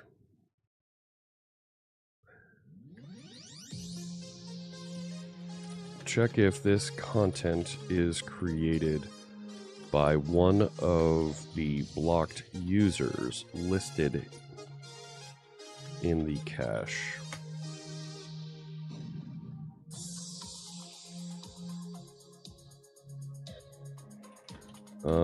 So let's do something like this equals cache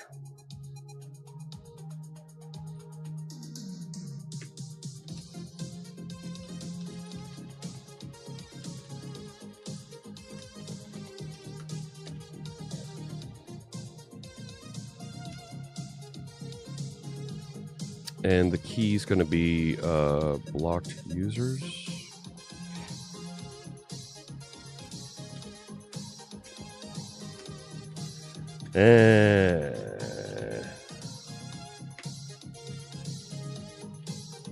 Didn't let me just...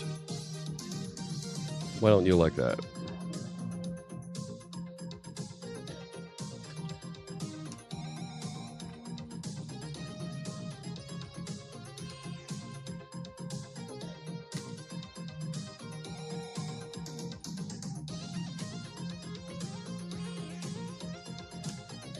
And we'll say contains key. It's not even contains key. Shoot. It's not a dictionary string. It's a list.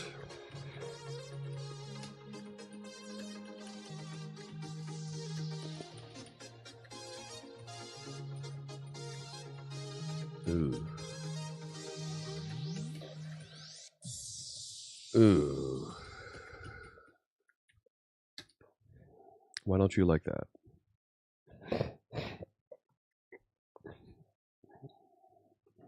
Missing one of those. Name can be simplified. Go ahead, simplify it. That works. Now it's not going to be contains key.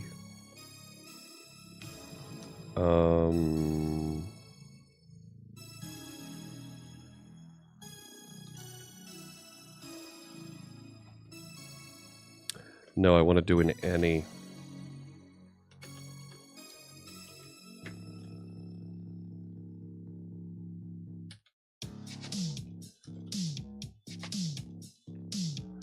Ooh. Content provider.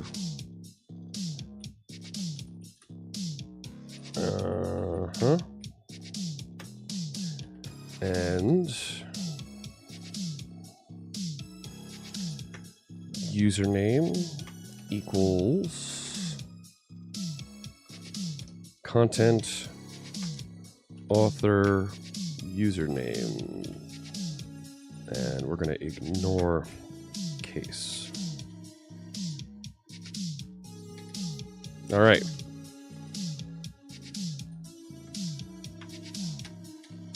So they're blocked if the blocked user's cache item contains that provider and username that came across.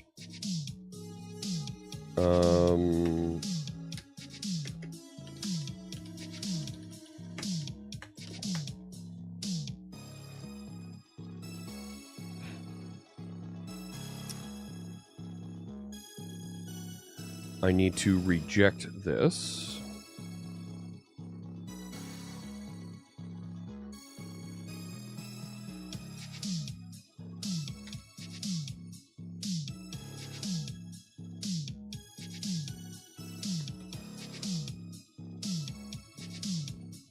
It's going to be all of this, isn't it?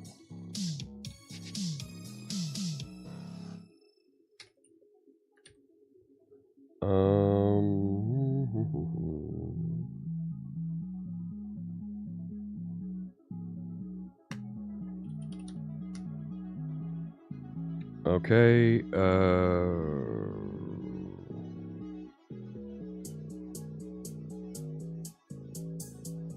So this is going to be blocked user. And the reason is going to be blocked user.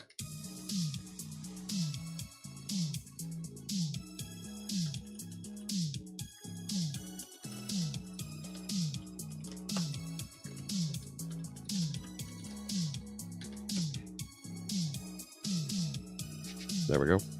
So now it's going to interpret, look at it, and send it over. So now I need to initialize that memory with that. But I'm going to save that for next time. Let's call it here, wrap things up. And I feel good about that. That was actually a really good change that was suggested. So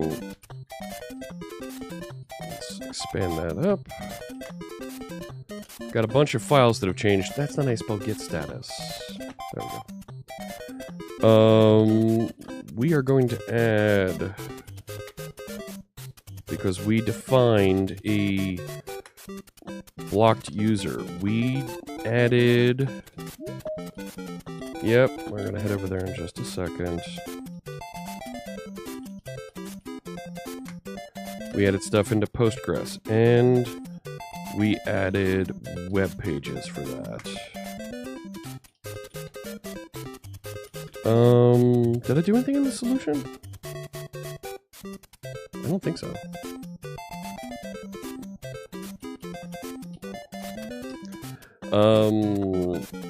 Started adding the blocked users objects. Push that up. We're going to be in really good shape here to move forward and continue working on that next time. I'm going to head over here to my issues, and I'm going to take both of these, block user and list moderated block users, and assign myself to them. And we're almost there. We're almost there. Let's call this a day, shall we? Thank you so much for tuning in. I think we had a bunch of fun here today. We've Tags app's just about ready to go for folks to use for .NET Conf next week. So we're working on new features around blocking users and not allowing them to get content into Tags app. Really great stuff. And we're going to be moving stuff along. That's right, I'm not. I am Commander Taco. Let me see who else is streaming on the big Twitch TV network that I can get you connected with. I'm going to set up the raid call, and I am going to send you over to... We've gone over to him a couple times. I am going to send you to... Let's send you to someone different. You know what? She raided us yesterday. Holy smokes, she's doing... she's doing some game development here today. Let's go raid our friend Lana Lux. There's your raid call. Thank you so much for joining me. I will be out next week. I will be at .NET Conf. You're going to be able to watch that live at the Visual Studio channel on Twitch and at the .NET channel on YouTube. All right?